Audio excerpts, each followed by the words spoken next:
Two absolutes arrive with spotless hands. All force corrupts. Force answers only to success. One leaves the innocent beneath the boot. One crowns the boot because it won. Peace without justice can be organized fear. Power without measure is force grown bold. Between surrender and dominion stands the burden of the measured hand.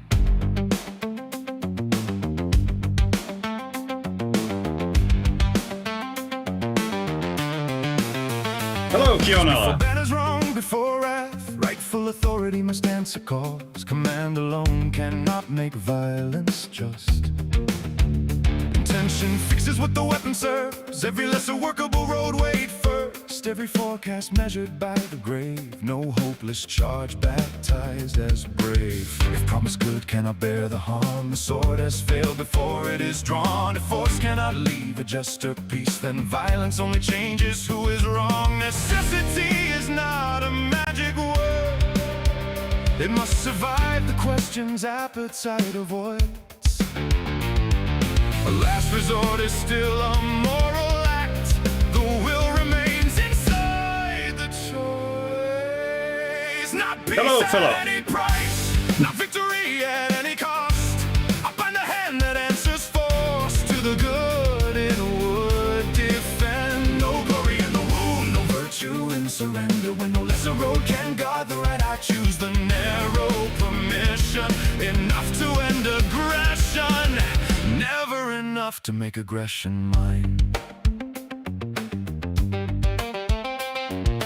Justice guards the lives, aggression threatens. Prudence weighs the end against the means. Courage neither charges blind nor breaks. Strength without justice becomes predation. Mercy without courage feeds the same. No nation owns me as a sacrifice. No strangers me can draft my blood. A free society may answer force for the rights it exists to guard. Reason as the ground, no fist controls a body under its own direction. A voice that force cannot make agree. A flag cannot make aggression defense. One forbids the answering hand. One says the stronger hand decides. Both erase the acting person. Constraint does not abolish choice. Not peace at any price, not victory at any cost. I bind the hand that answers for. Hello, Spartan. The good it would defend. When no lesser road can guard the right, I choose the narrow permission. Enough to end aggression, never enough to make aggression mine. Once force is chosen, limits tighten. Target is the threat, not tribe or name. Combatancy does not erase the measure. No lawful target licenses every means. Use no wider harm than need can answer. Do not make the innocent the road. The wounded hand that drops the weapon is no longer what it was before. The captive is not spoil for vengeance. The helpless do not inherit the war. When the threat is gone, the warrant ends. Victory is not the final license. Peace must judge the hand that won. No conquest hidden in reconstruction. No vengeance after resistance is done. aggression has taught injustice a new name. After ruin, law retained the grammar. Conquest could not ripen into right. Self-defense remained a guarded right. The innocent remained a boundary. A just cause cannot cleanse every method. Clean methods cannot cure an unjust cause. One stolen country may demand an answer. Another war may borrow danger as its cause. The deed must answer for the claim. They all invoke these rules. The skeptic says, counterfeit scales do not abolish weight. War is fog distinction cannot hold. Fog narrows permission. It does not make the innocent disappear. Where judgment cannot know enough, the hand must narrow what it dares. Judgment must be harder, obedient.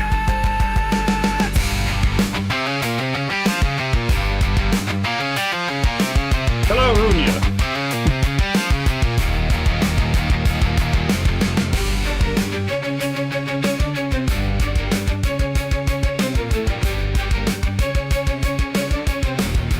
Not peace at any price, not victory at any cost. I bind the hand that Oh no, I'm gonna make female singer songs as well. This is like 90% of my songs are female songs, so I need some male ones too, right? I choose the narrow permission. Just cause measured means a peace that does not counterfeit the wrong. I will not call surrender mercy. I will not call conquest order. I will not name appetite necessity, though the hour is hard. I will not make survival meaningless by becoming what I rose against. If force becomes the only means that leaves the innocent away at all, I choose the force I can answer for, and I choose where it must stop.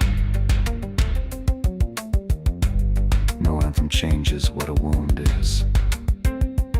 No white flag makes aggression peace. If a lesser means can guard the right, I take it. If none can, I use the force required and cease.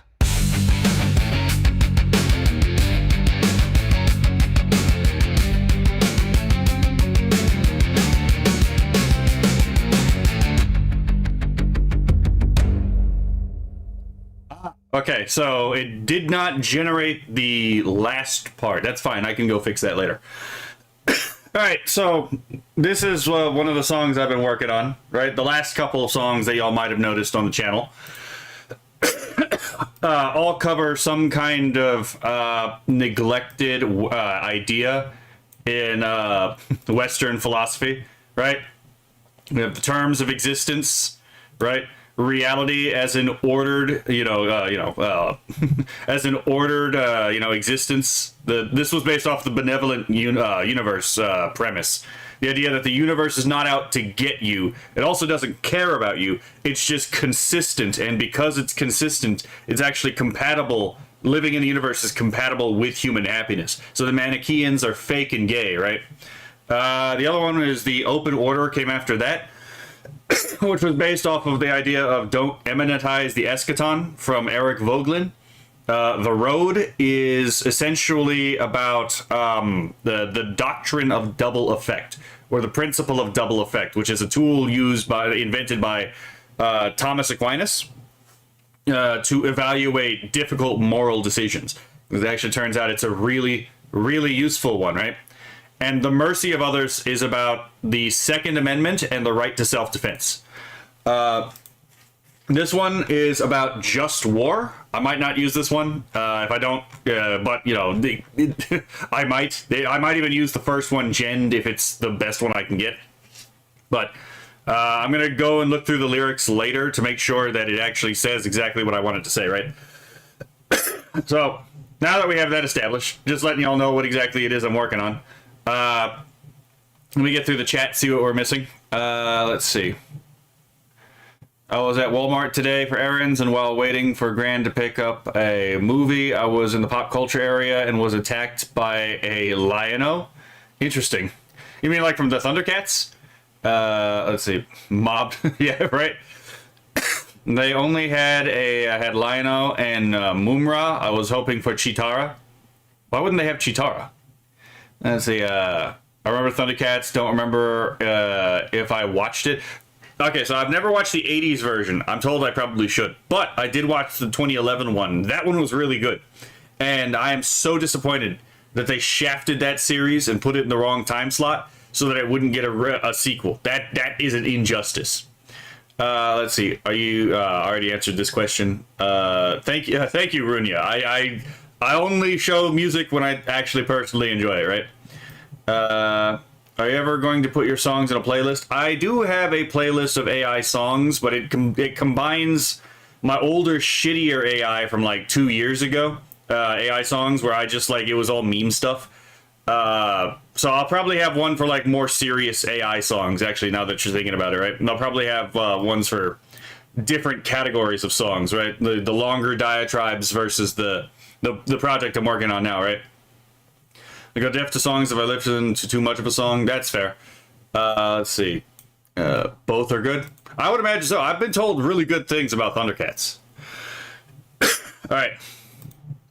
So I don't really care too much about the whole drama going on between like Candace Owens and fucking Erica Kirk. I do think that there is a significant moral danger for going after a widower, because if it turns out it's all wrong and it's like these are false allegations, that's pretty fucking scummy.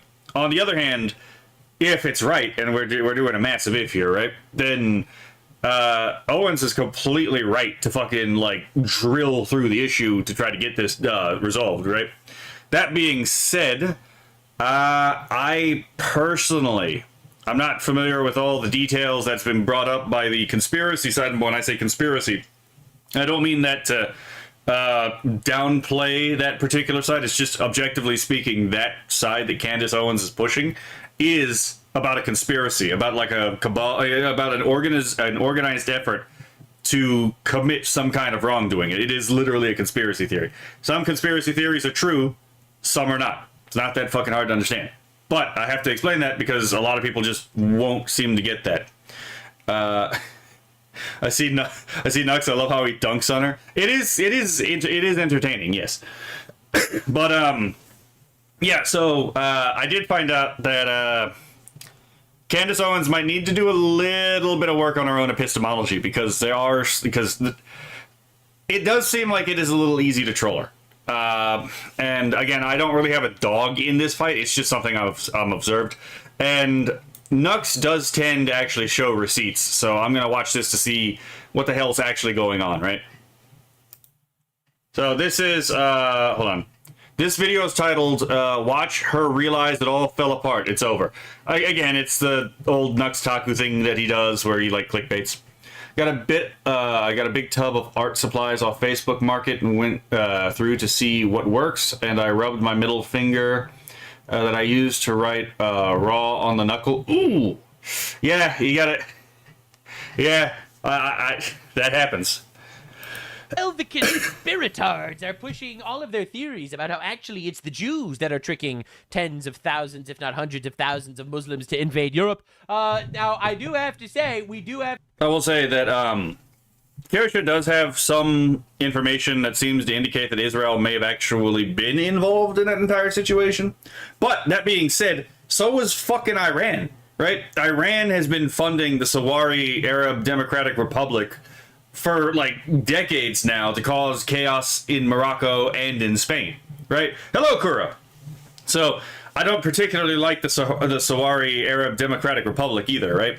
But again, what Morocco pulled is completely unacceptable. And, you know, in my opinion, is the Spanish government has completely betrayed its own citizens. And I think that the Spaniards would, in theory, I know they're not going to do it in reality, but if they had decided to do so, I think that they would be totally within their rights to boog and fucking overthrow their, let's be fair, oppressors at this point, right?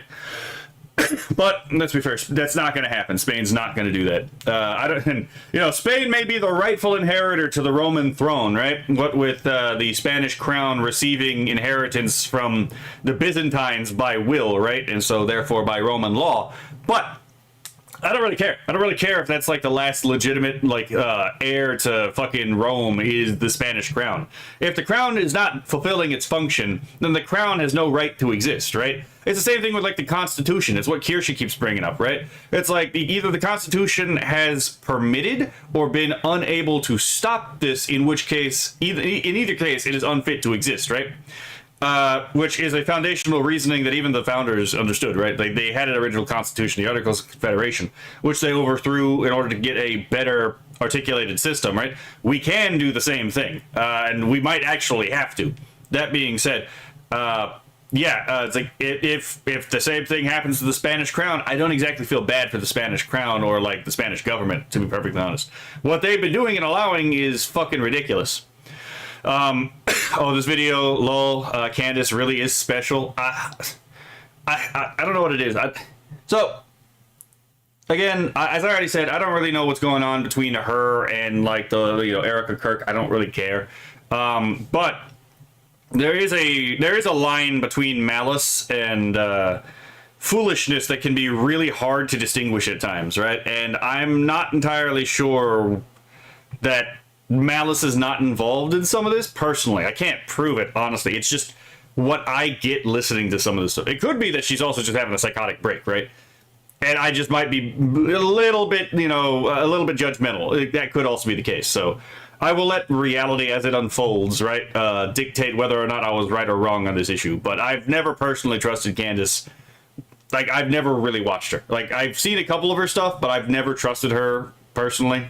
So it's like, when all this happened, I was like, I'm not exactly surprised. Europe is cucked, spineless losers. I mean, basically, yeah. I honestly feel I can't prove it, but I believe she got I'm not going to go that far, but at the same time, it's like... Yeah, I could see how it's like that, because like some of the shit that people have been saying is like, oh yeah, he was shot from below. It's like, first of all, I saw the video. No, he wasn't. Second of all, because again, I have, I can go and rewatch the video, not on stream, obviously, right? I'd get fucking decapitated by ninjas, by TOS ninjas, right? But like, no, looking at the video, he did not get shot from below. That's very fucking obvious. But there is a certain degree to where I could understand. I would disagree, but I could understand how someone would come to the conclusion of, it seems a lot like projection. And again, I personally don't see any reason to believe that, but I can't really blame anyone for coming to that conclusion. The behavior is kind of suspicious at times, right? Stopped watching one YouTuber when she was pushing Candace and her conspiracy theories, Ors. I mean, that's entirely fair. Like, I can put up with conspiracy theories, it's just, they just come to a point where it's like, it does get a little bit egregious, right? To talk about the other conspirators, because the truth of the matter is, of course, Jews control Muslims like with their minds. That's a known fact. This is why Muslims have historically never ever bothered Jews. Is it? Oh my god! I remember a fucking memory TV clip where it's this black Arab guy, right? Black Arab, quote unquote, right? And he's just like, we can smell a Jew, and I'm like, really? Really? These are the people of timeless wisdom that I need to take into consideration. I don't really think so. Now the thing is, Candace Owens has been pushing a lot of really interesting theories as to who really killed Charlie Kirk. Well, she recently was told by someone that she is on the right track. And this is pretty great stuff. And then we're going to talk about the COVID stuff. We have so much to talk about. Back to you guys as well, because I wasn't in a good place last year. I wasn't in a good place in Q1 of this year. I'm now in a good place. And I also just feel, if we're allowed to feel, I just feel Charlie's presence now. Like it's like we're on one more tour. Like one more. Ma'am, that's the devil. That's not Charlie. Sorry, bro. She is committing shirk every single day. She out here praying to humans and stuff. Or fight. Like we're just. I mean, if there are ghosts, right? If there is an afterlife, then I don't exactly see why a ghost can't, maybe a little bit interact with the physical world. But it's like, if that is the case, if there are ghosts, then not all ghosts would be human. And I'm curious as to how you can discern a human ghost from a not human ghost, right? That one tree ain't no snitch. Oh, it's the Garkod, right? The Garkod ain't no snitch. He stands with his crew. A shade in the heat when they're coming for you, right? Then they have canine traits they might not want to admit having. Oh my god. So, funny enough, the fucking Spaniards in... the fucking Spaniards just, like, taking dogs with them everywhere because, like, again, the Moroccans don't like dogs. I'm like, that's actually really fucking clever. That's actually brilliant, right? In fact, import more dogs, right? Fucking make it dogland, right? Yeah, oh my god.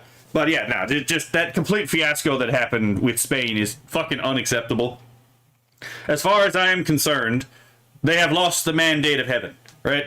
So hitting the ground again right now. I know he's on our side, I guess is what I'm saying. Charlie Kirk spends his entire life fighting against anti-Semitism and fighting for this. He was more pro-Israel than I am, just gonna let you know that, all right? it was a little cringe. It was a little cringe, to be perfectly honest. But that being said, I do prefer Israel over Palestine, to be perfectly honest. Right? Not that I think we should be entangled in the conflict at all, to be again.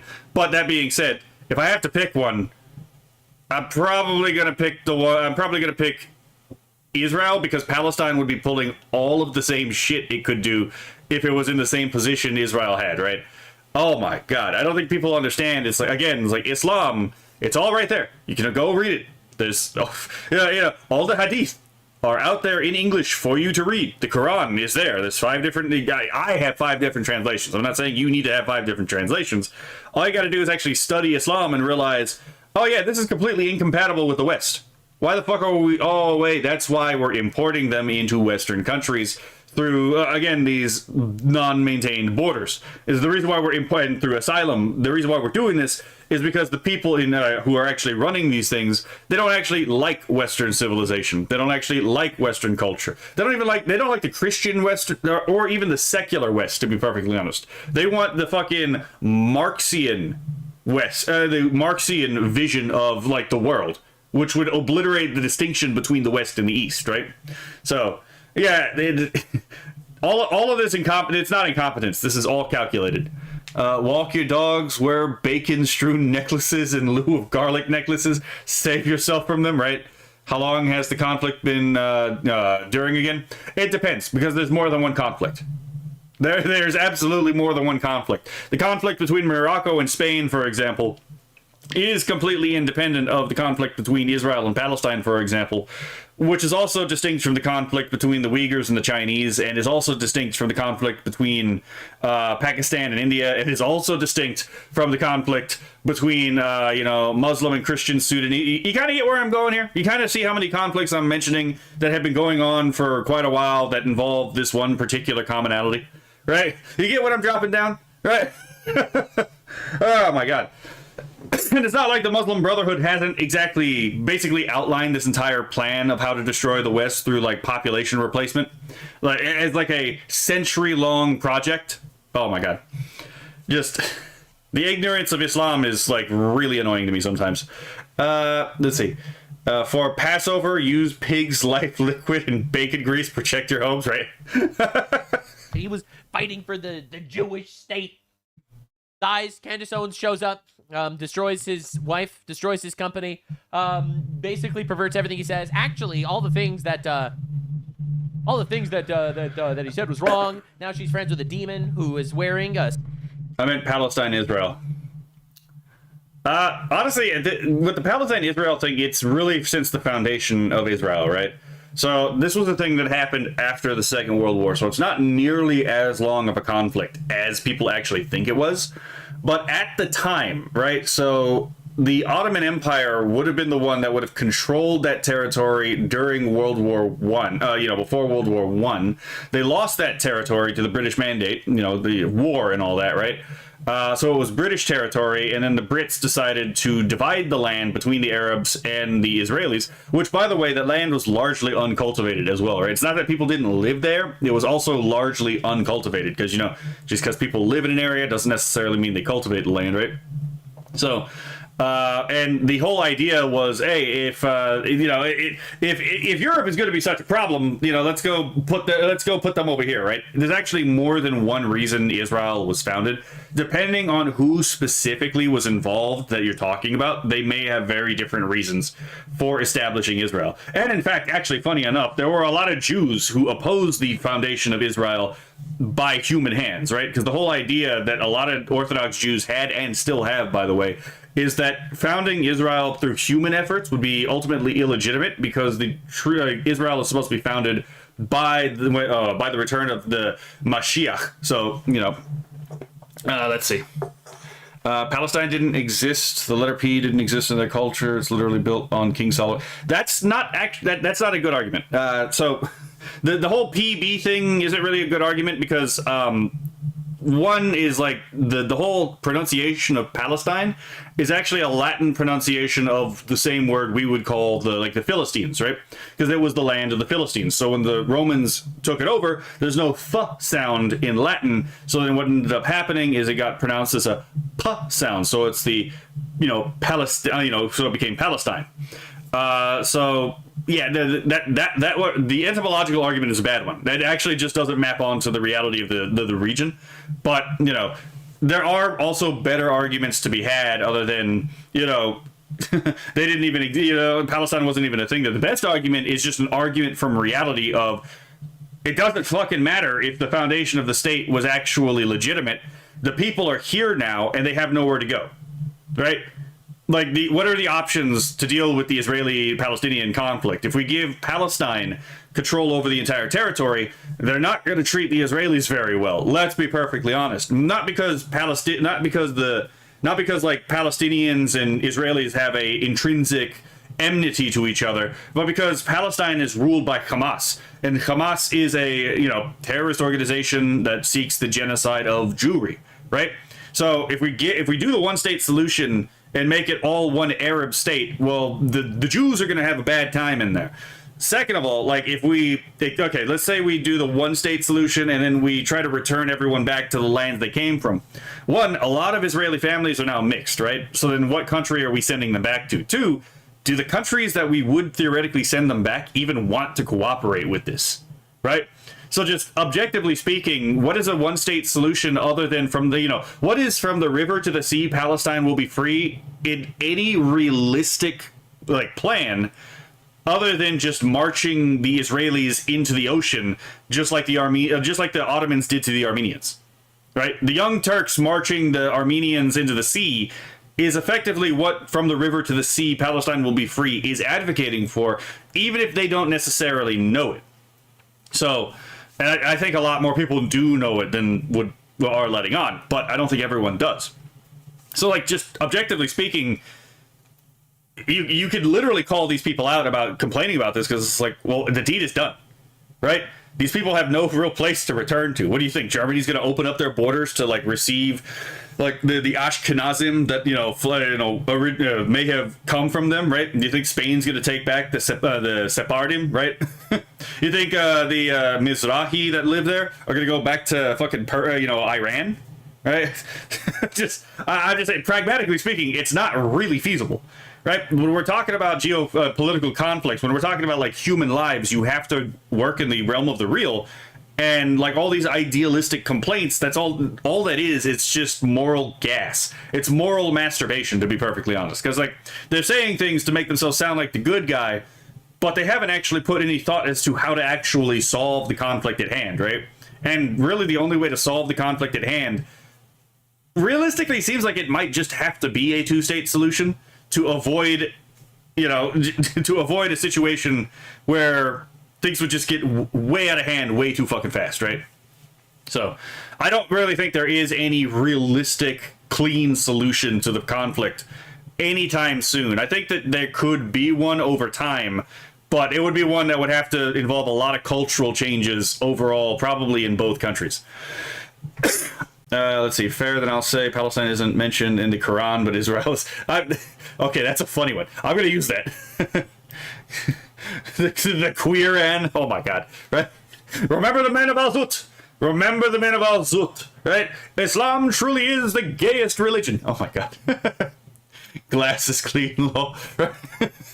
Just taking the piss. I know. It's just it is a subject where it's like, again, people want to like pretend like there are easy solutions to these problems, where it's like, no, any solution you're going to give is going to have a lot of negative externalities that are going to really fuck a lot of people up, right?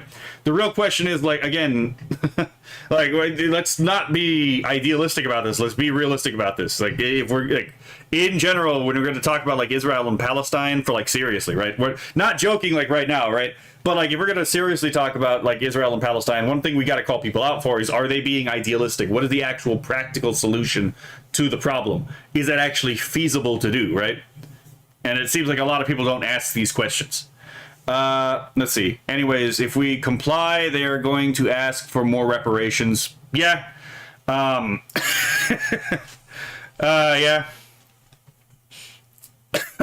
I'm not a big fan of either of like Morocco or Spain right now. Like, Spain keeps fucking up. Spain keeps fucking talking shit about the United States, right? Not the Spanish people, but the Spanish government, right?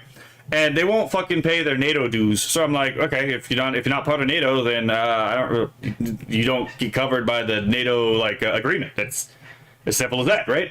Pay your fucking dues. On the other hand, I'm not a big fan of Morocco either. So there's a lot of conflicts around the world are between peoples where I'm like, I don't really have a dog in this fight. I would way prefer Spain win this conflict over, for example, Morocco. But at the same time, it's like, I'm not a big fan of the Spanish government. I just want the people of Spain to have a better situation. And the people of Morocco. Now, the way the people of Morocco have a better situation, they leave Islam and they convert to almost anything else. Fucking Christianity, preferably, right? The way Spain gets better, overthrow your fucking socialist government, either by vote or by act. But stop being fucking socialist. Oh my god. I don't believe idealism should even be on the table, in all honesty. As totalitarian as that sounds, pragmatism is not something worth considering at this point. Okay, so it depends on how we define pragmatism, because there's different definitions for the word depending on where and when it's being used, right? Which is why I don't particularly like the word. Idealism, I don't think idealism should really be in a conversation about any of this stuff, because idealism it's in the name, about idea, right? It's about the abstract, the abstraction of the idea. It's not really about touching the real in the real concrete world. Spain is weird, always going in polar opposites. V had a good stream on the subject. Oh, he probably did. I gotta watch that later. Skin suit. And that energy of Charlie was just so big and so bright that we're very lucky that we have him on our side. I wouldn't want to be up against him, that's for sure. Look, I understand that, like, she's either Catholic or Orthodox. I legitimately don't know. But it's like, what the fuck are we doing here, right?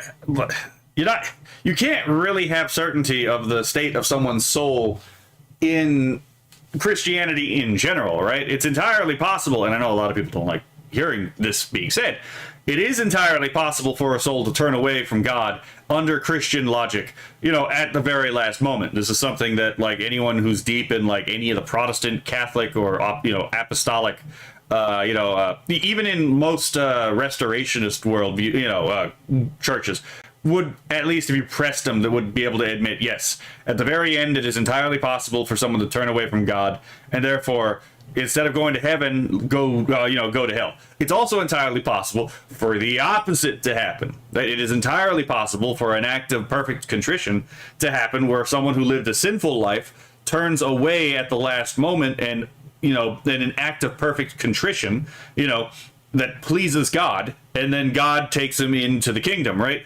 Probably passing through purgatory first. But, you can't. So even if someone does end up going to heaven, you don't know if they're in heaven or in purgatory. If they're in purgatory, they probably want your help. If they're in heaven, then they're probably seeking to help the people on earth, right? That's just basic Christian theology. But again, as a Catholic, she should know that like you can't really know whether or not someone's in purgatory or the toll houses if she's Orthodox. I assume she's Catholic, but I don't know. Or like in heaven, you can't really tell. So and this has always just kind of bothered me, right? Because it's like if someone you love dies, and then you assume that they're in heaven, right? Then you're not gonna pray for them, right? And even if you don't believe in purgatory, there's still a reason to pray for the dead on, in Christian theology, because God is not bounded by time. God knows the future. He experiences the future, past, and present all at once, right? So when a person is on their deathbed, right, he can still use the prayers in the future to affect things that would happen relative to that prayer in the past. It's actually not that hard for God to do that, right? He is the source of grace. And again, the whole point about praying for the people around you, right, that is literally intercessory prayer. If I go to you as a friend and I'm like, hey, pray for me, I am asking for intercessory prayer, right? So the whole thing is like, that's why you pray for the dead. That is an intercessory prayer that, basically a petition to God to help your friend or your loved one, who you cannot know the ultimate fate of their soul, right? Sorry, she's talking about religious stuff, so I kind of have to bring this up, right? Because this has always been a real big fucking pet peeve of mine. But yeah.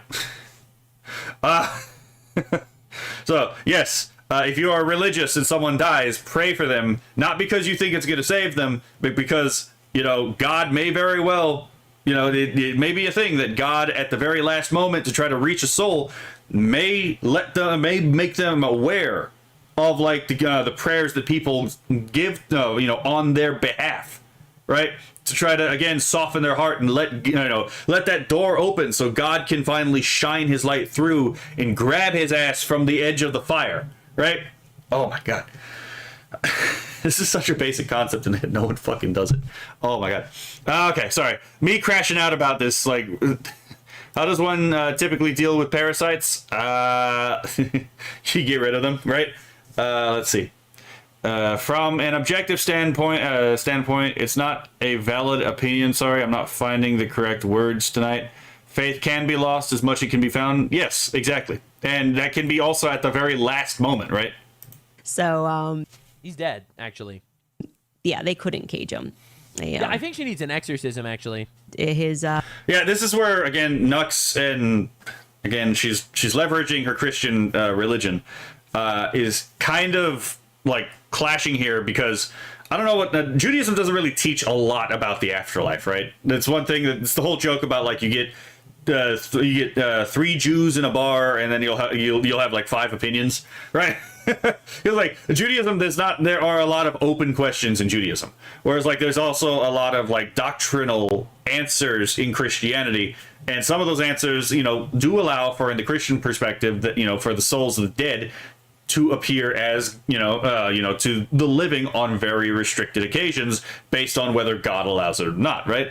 So, but it also, again, God also allows the devil to appear as an angel of light, sometimes impersonating even God himself. So again, you gotta, if you're a Christian and you believe in this stuff, you probably got to be really discerning about this. Let's see. Ivermectin works on viruses and worms. I'll have to look into that. I've heard about that, but I'd have to look into that. I wake up and I just see every trend dedicated to Charlie in the news. Yeah, I'm gonna be honest. When the whole COVID thing happened, I just straight up didn't take anything for it. There were multiple strains of COVID, right? So there was like more severe strains, and there was also very weak strains. And I think I got a weak strain when that was going on. But if it wasn't that, then I never caught COVID. So it's like, it's not like I fucking needed it. News and people discussing it, and I just laugh at the idiot fools who thought they were just going to end the Charlie Kirk story at a memorial convention, which was effectively thrown like it was a concert. And now those people who were so happy, He is so happy that we're still talking about how a really good innocent man was murdered in front of his family. Also, she's making a lot of claims about how other people's internal states of affairs are, right? You can't read the minds of other people. So I guess I don't know how she knows this, right? But just because you hold a memorial doesn't mean you've closed the book on someone's story, right? It turns out a person can influence the living even after they die, right? You don't even have to believe in a soul. Even atheists understand this, right? It's like, I mean, a person's impact can still persist even after they themselves no longer do, right? So this line doesn't make any sense to me. You're basing it on the fallacy of man to believe God can be constricted by man's laws. They are bound by God, not bound by time. The creator of time itself obviously cannot be bound nor operate by something he created. Man, often incapable of understanding this, lean not into your own understanding. No, but that was my exact point. That was actually my exact point, though, is that since God created time and he's not in time, right, then he's not subject to the same limitations temporally as everyone else. So that's actually an argument for like praying for the dead. Exactly that. Is that because God is not restrained in that way we are, that yes, there is a retrocausal possibility where something in the relative future can affect something in the relative past, right?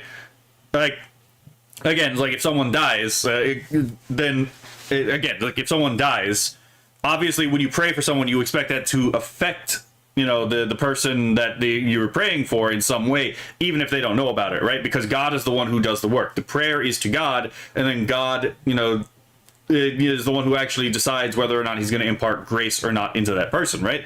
But he does so oftentimes by request because he wants someone to ask, in the first place, right? It's like, why do you pray to God if God already knows what you want? Because he wants you to ask for it, right? And it's the same thing when it comes to like helping your friend, right? It's like, why does God ask you to help your friend? Oh, because he actually wants you to personally ask for you to help your friend, right?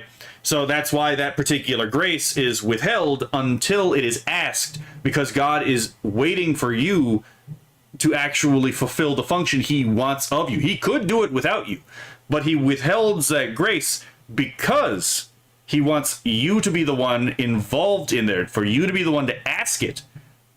And it's the same thing with, like, again, like, why do you pray for anything else? It's because God wants you to be the one to directly ask him for that thing, right? He actually takes pleasure. He takes joy in his children asking him for things, even for asking his children to help his other children, right? So, I'm agreeing, just explaining it in more layman's terms. Okay, yeah, fair enough. Okay. We're all on the same page, it seems, right? Does she know, or does she extrapolate most of it on logic? I have no earthly idea. I was able to figure out a decent chunk of this on my own, not all of it, obviously, but like when I was in the military studying Christianity for the first time, the purgatory thing I figured out on my own, and then I found out more about it and was like, oh shit, okay. Like the theosis thing, I had more or less figured out on my own. The praying for the dead one I figured out on my own. There's a lot of things I didn't figure out on my own because it turns out there's only so much you can infer from inference, right? But yeah, there's a lot of stuff in Christianity that you can, once you understand the basic premises of, like, reason to. Not all of it, but there is a lot. The students from the school of leering are at it again, right? She has no logic. I'm not sure about that, but I do think that there was a period of time where she may have gone through, like, because there's been a lot of people speculating that maybe she had like a period of psychosis, and that's entirely possible. That does happen, right? Just your friendly neighborhood Kura Huckleberry explaining. I mean, that's understandable. It's just I thought we were disagreeing for a moment. I was like, hold on, let me explain. Let me just be clear about like what exactly I'm saying, right? He's so happy that people are still talking about it. So happy at the memorial event Because hey, you wanted his legacy to actually make all the things that he worked hard for be great. Like, he fought for Israel. He fought for Turning Point USA. All right. Well, she's against all that stuff. All right. She's out there. She's having sex with her husband, and she's screaming Charlie's name. You know that. That is a little crass, and I didn't want to hear that. And I didn't want to hear that. clinking glasses thereafter are very bitter and very angry. Check your gas detectors, people. And somehow, not in the immediate aftermath, they weren't angry. Now they're. Oh yeah, I forgot she was a young Earth creationist. I don't know if she's a young Earth creationist based on like memes, like if she's just like if she's like memeing it or if she actually is a young Earth creationist. But like, I actually forgot about that. Thank you for reminding me about that. Cosmic, me and you rarely disagree when it comes to Christianity, which is wild considering you're Catholic and I'm unaffiliated. Well, you know, great minds think alike, as they say, right? Very angry. I wonder why that is. Holy shit, she's evil. Anyway, so she had Everyone a bit of knows a it's the Freudian aliens. slip where she admits she might have committed a felony. Hold on, I'm gonna go back because I think yeah, okay, so now I can actually see what the tweet is. Let me turn off this for just a moment. Okay, so I'm gonna read the tweet. Let me turn myself off for just a moment. Candace had a very revealing Freudian slip here. Our source, the person who recorded before stopping herself. She basically just hinted that the footage of Tyler Robinson she released is a screen recording of security footage. Under Utah's Code of Judicial Administration, this is strictly prohibited. So if the source, quote unquote, indeed recorded restricted exhibits without the judge's permission, he could face legal consequences and Candace could have her assets seized. Yeah, you don't want to fuck with the judicial process, right? Makes sense. She does seem like a jilted lover of Kirk. They did seem to have some kind of relationship, like where Candace may have been interested in him, but to be fair, it's a little banal to me, and I don't really know the details of it. So it's like I've heard that that's the case, but I can't really confirm it or deny it because, like, again, it's just nothing that ever interested me. But I just saw them. I just saw this behavior after he died, and I was like, "What in God's name is going on?" The dinos was a drawing God wasn't happy with and erased them.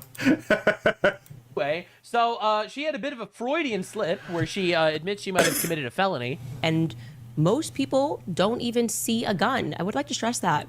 We have seen no evidence that there was no gun. Tyler Robinson, the guy that shot Charlie Kirk, actually didn't have a gun. Maybe it was an exploding microphone. was even Yeah, I don't buy the exploding microphone theory. I've heard people explain it, but I'm like, okay, are there any fragments of microphone in Kirk's body that were recorded?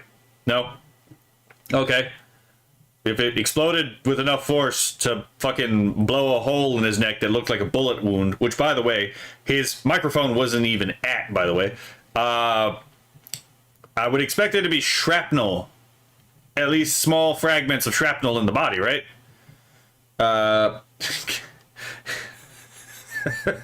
What the fuck?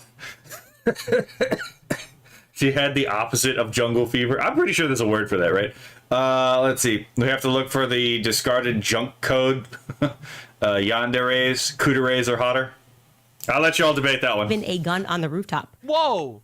Even our source, the person who recorded, Even our source, the person who recorded, Who is your source that recorded, Candace? Uh-oh. Okay, yeah. That does look like she's processing information. Like, maybe I shouldn't have said that. Uh-oh.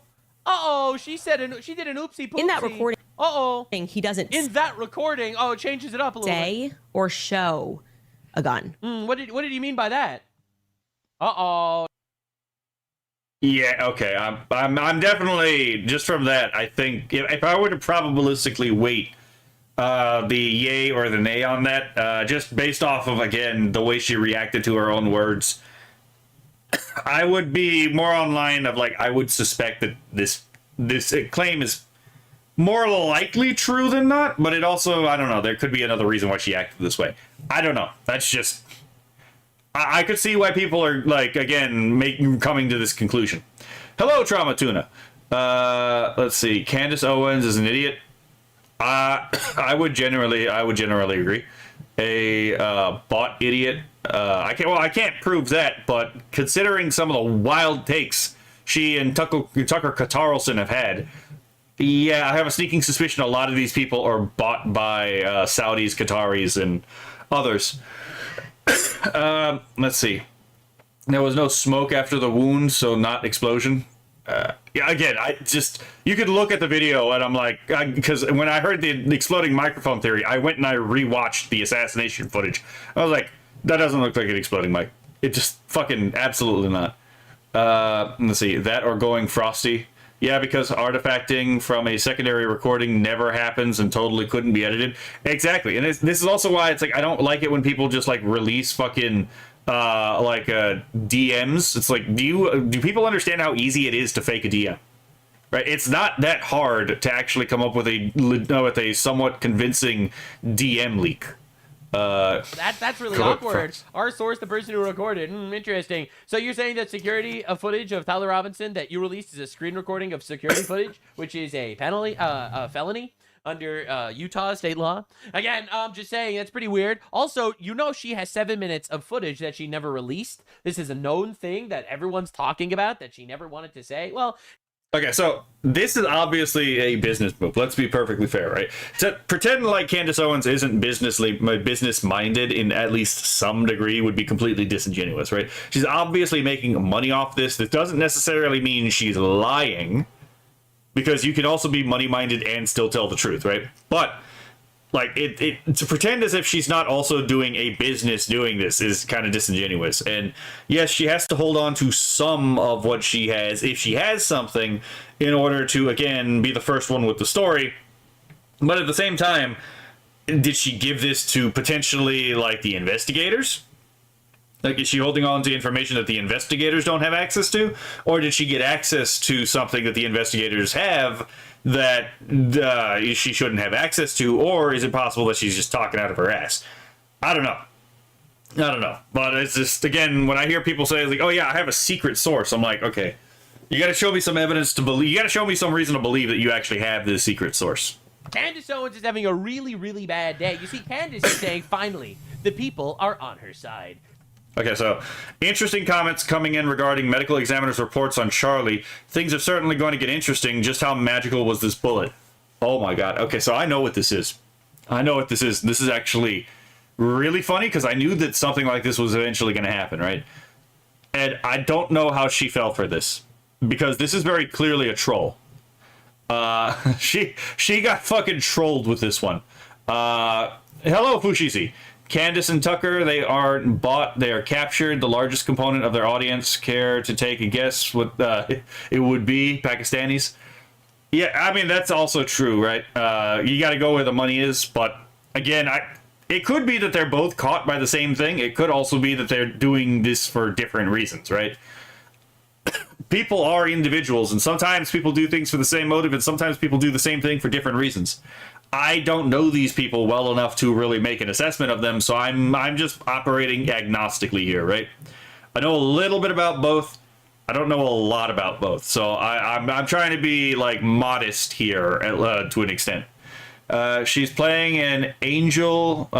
She's playing an angle. That's clear. That one was on me. I had a dyslexic moment for a moment. Let's see. Sounds like she obtained files illegally from the court case via insiders. Well, she's got to get found out if that's the case. Because all that has to happen is someone who is actually familiar with the case just notices and hey, how did you get this, right? So many people talk out of their asses, they forget they have a mouth. That's funny. Could it be similar to Hassan Piker, who just goes in the direction of where the chat pushes him? That is a good question, but again, I don't watch Candace Owens, so I couldn't really say anything about it. Like, because I don't know what her chat is like, but it wouldn't surprise me if it was the case, and it wouldn't surprise me if it wasn't the case either, to be perfectly honest. This is a comment that got 300 likes on her YouTube video saying, I am a surgeon. Based on the medical examiner's report, the trajectory from the roof is not possible. Charlie was hit in the low neck. The medical examiner's report said the cervical spine was dramatically gone and the L side of the C2, C7 was obliterated. To have the effect on the C2, it would have to have been an upward trajectory from the point of entry on the neck. I heard a podcaster, Project Constitution, say that Charlie was wearing a road transmitter in his L waist. Interesting. If this had a shaped chart, the trajectory would make sense for entering the low neck and hitting the spine. Okay, that is entirely horseshit. That is horseshit. And yeah, so the person who did this actually took responsibility, and I will admit it was really fucking funny. It was really fucking funny. I'm like, how do you get trolled this hard, right? You know, people are like criticizing you. You should expect at this level that people will try to feed you false information, right? So Fushizi says, I exist in the same knowledge space with regards to them. I don't know them. I know about them. Exactly. They just Ace Ventura speak out the bum. Side note, John Thune has stepped down. Well, the Interesting. I'll have to look this up. good news is there's another doctor, Wild Geese, Where is who it? said, Here it is. I'm retired from medicine cardiology. I paused Candace's show to read the report, and I was shocked. The trauma to the carotid and jugular veins makes sense. The cervical spine and spinal cord, I'm okay with. But the injury to the heart and lungs, no. That sort of injury is either from a blood force trauma, like a terrible head or car crash, or a crushing accident and industrial machinery. Or, I didn't think of this possibility until half an hour ago, an explosion that went off. Oh, you found out about the liberal hive mind? Microphone. Wow. So we got two dumbass doctors in her comment section. Oh my god, I gotta actually at some point actually just drop. Want me to grab the link? I'll go the. Yeah, you can drop the link because like I gotta watch the liberal hive mind at some point anyway, right? So it's like I might as well integrate that here because this is gonna be a 2-for-1 special before I move on to something else. That are fighting on her behalf. All right, interesting comments regarding the medical examiner's report. Wow, interesting. You know what's even more interesting? What if those doctors were both Andrew Wilson's fake profiles writing ChatGPT slop?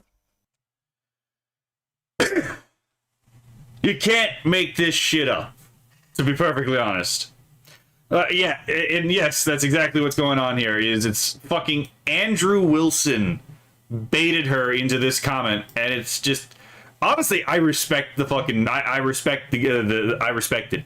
Just this is a top tier troll, to be perfectly honest. Absolute mogged, mollywopped, hornswoggled, as some might say, right? I'm a surgeon and therefore I know about ballistics, explosives, and forensic trajectory analysis. That's a good point. Now, I was going to bring that up too, actually. It's like, this is a thing where you see a lot of times where it's like an expert in one field will then step out of the field and then talk out of their ass, right? This happens all the time. I remember even like when I first started noticing this was like when I was significantly younger. And like I had noticed like people in like physics communities stepping out of their area and talking about things that I had known about and them being completely fucking wrong about it and never actually admitting they were wrong, right? I remember in particular like Neil deGrasse Tyson trying to talk about Mo-tzu, and Mo-tzu is a Chinese philosopher. I actually have a complete set of his works. And there is one book on from Mo-tzu, which is titled Against Fatalism, Fate, right? And it was translated in a Cosmos episode by with Neil deGrasse Tyson as faith, you know. So instead of F-A-T-E, it was F-A-I-T-H, which I guess is a mistake you could make on hearing in English. But the Chinese words do not sound alike, and the Chinese characters do not look alike, right? So this was not a normal mistake. This was a very obvious, someone forgot to actually fucking double check their sources, right? And then they just, no one ever fucking admitted that this was a thing that happened. And it was like, motherfucker, we can all, anyone can fucking open this book up online and read it. What the fuck is going on here? So yeah, this kind of shit happens all the time. That's why it was absolutely top game. It really was. Only stupid people won't admit they're wrong. Yeah, exactly, right? Cosmic is the guy everyone's parents warned them about. Well, I hope not, right?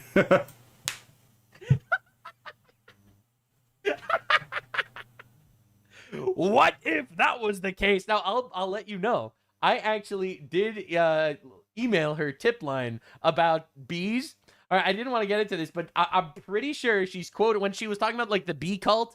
Right, there was a bee cult that was of communists and feminists. All right, I was emailing her information that I was making up about the bee cult. Now, Now, here's the thing. I didn't know about this, but at the same time, this is not surprising. Nux comes from like the older troll, line. So yeah, this is exactly the kind of thing I could see Nux actually doing. And hearing this, I'm just so disappointed in myself that I didn't actually just like troll and do the same thing. Right? I could have absolutely put a little bit of effort into trolling this entire situation. I just stayed away from it, and I'm like, damn, that probably would have been fun. I just don't have time to troll people anymore. It's just like, damn, that used to be fun. Right? The way the Y-Files, the basement, had a discussion with Mr. Ballin about ballistics in the 30 on 6 of the Kirk case. Interesting. Yeah, the 30-06 thing. Also, people have been trying to tell me it's like, oh yeah, you couldn't conceal that, and I'm like, are you sure about that? Are you sure about that? Because I don't own a 30-06, but I've been around my fair share of firearms, right? I used to be in the military, and granted, we all get like an M16 or an M4, right? I've also had, been around other people's guns, right? And I've also I also have my own guns. So it's like, people were saying that, I'm like, I don't believe you know what you're talking about, right? Lefted parents warn children about, right?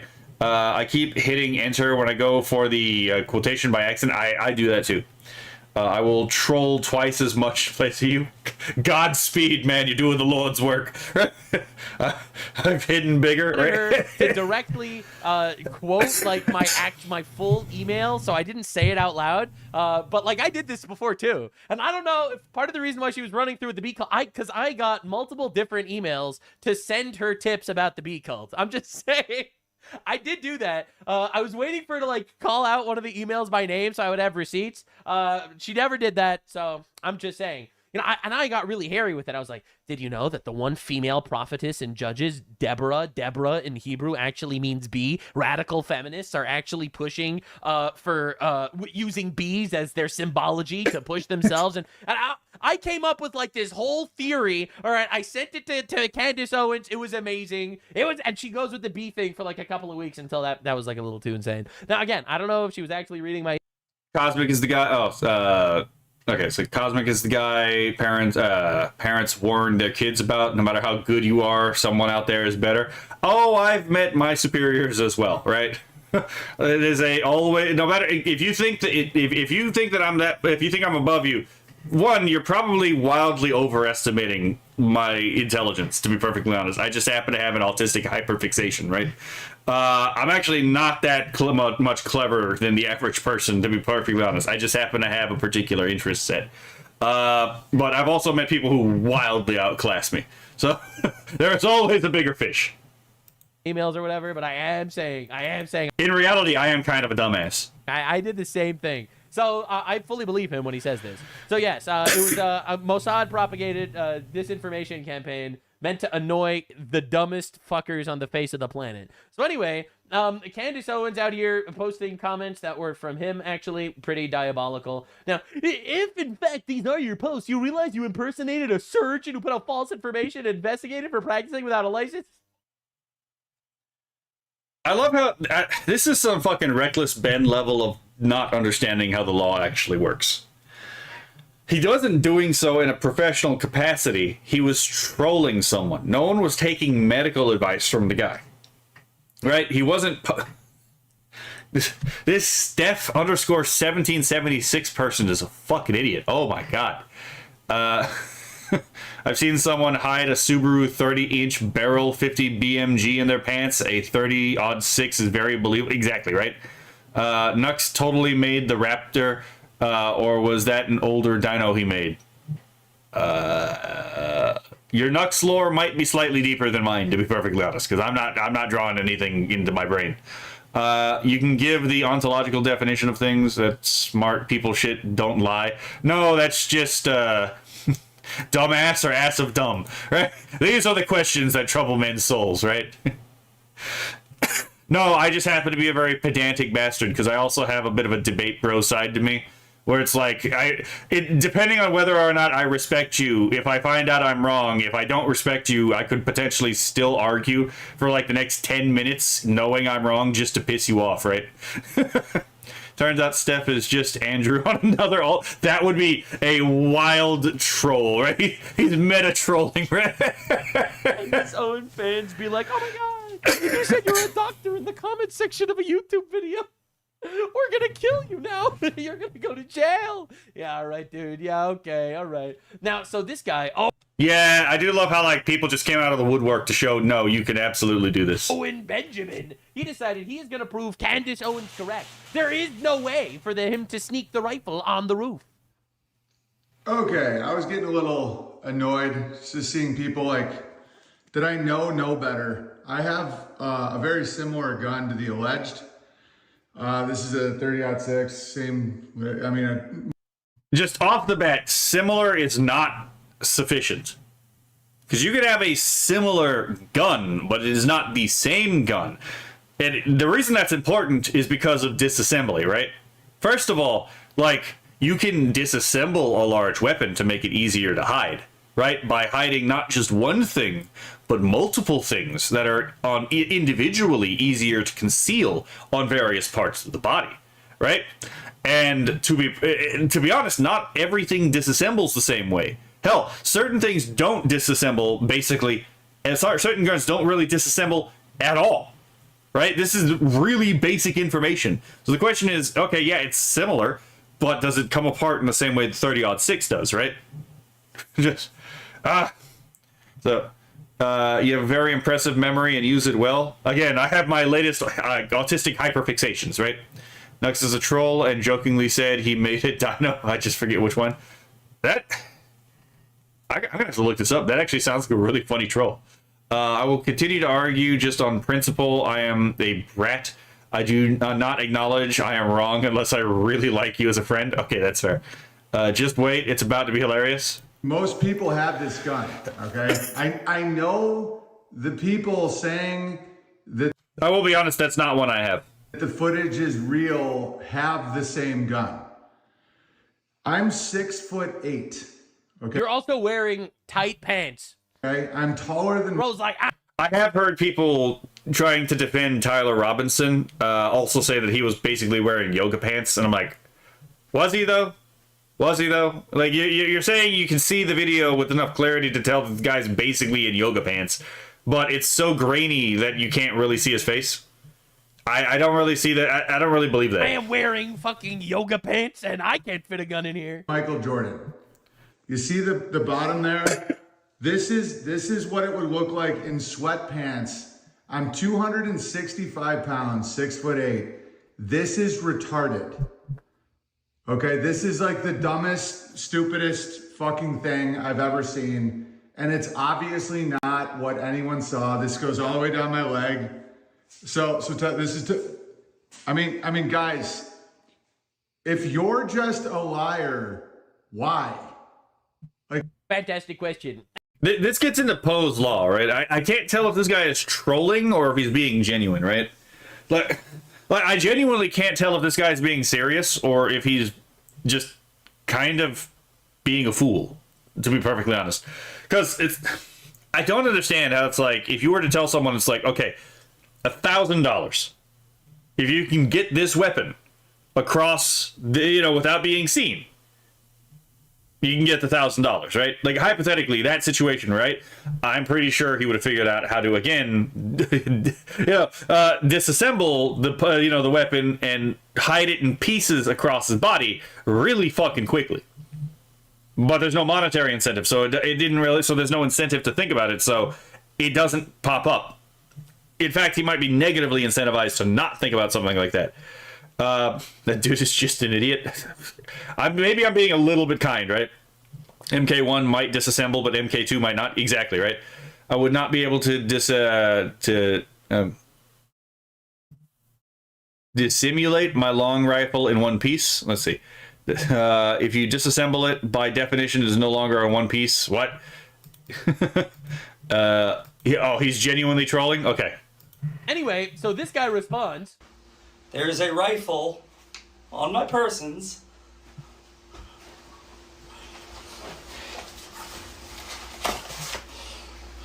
And this dude, he's not skinny either, I'm just saying. Bro's not like, To put it back together, you literally just do this.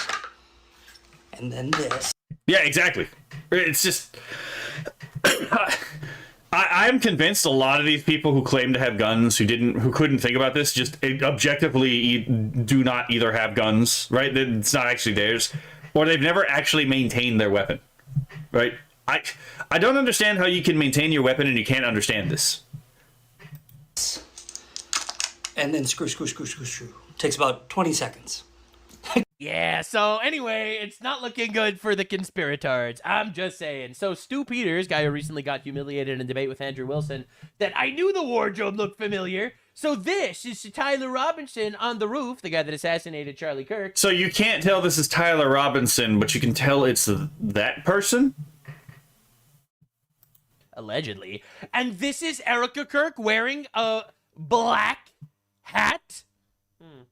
Interesting. Wait, so you can't tell that that's Tyler Robinson on the video, but you can tell that that's the outfit? Yeah, that's like basic maintenance. Exactly. Two kind of idiots. Well, you know, I don't like beating up on retards, so. Interesting. Wow. So mystery solved. Mystery solved. We figured it out, actually. Pretty good stuff. Now, Stu Peters, for those of you unaware, I covered it briefly. It's uncanny. Stu Peters, this is my favorite Stu Peters tweet of all time. Again, I told. Okay, hold on. I have to rewind this because he's skipping over this tweet. I covered it briefly. Okay, so this came from Max Nordau.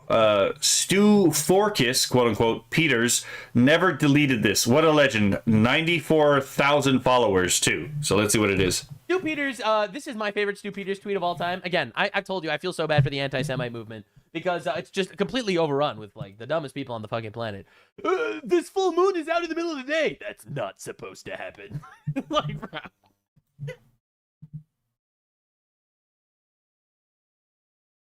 What? What?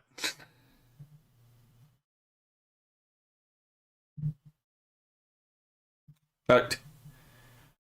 Okay. Okay, I'm not going to insult chat by explaining basic astronomy. I think we all went to fucking middle school. This dude figured out the Jew cabal that's controlling. I'm crying. It's literally just taking the stock off. Why are people making it sound like you gotta be a Navy SEAL to take a gun apart? Because a lot of these people have never actually held a gun, to be perfectly honest, it seems. I could take the stock off a rifle and put it back on as long as the optic isn't disturbed since it's upper mounted. You won't even have to re-zero. Yeah. Depends on where you are on Earth. That dang moon is in Zombiac. Okay, that's funny.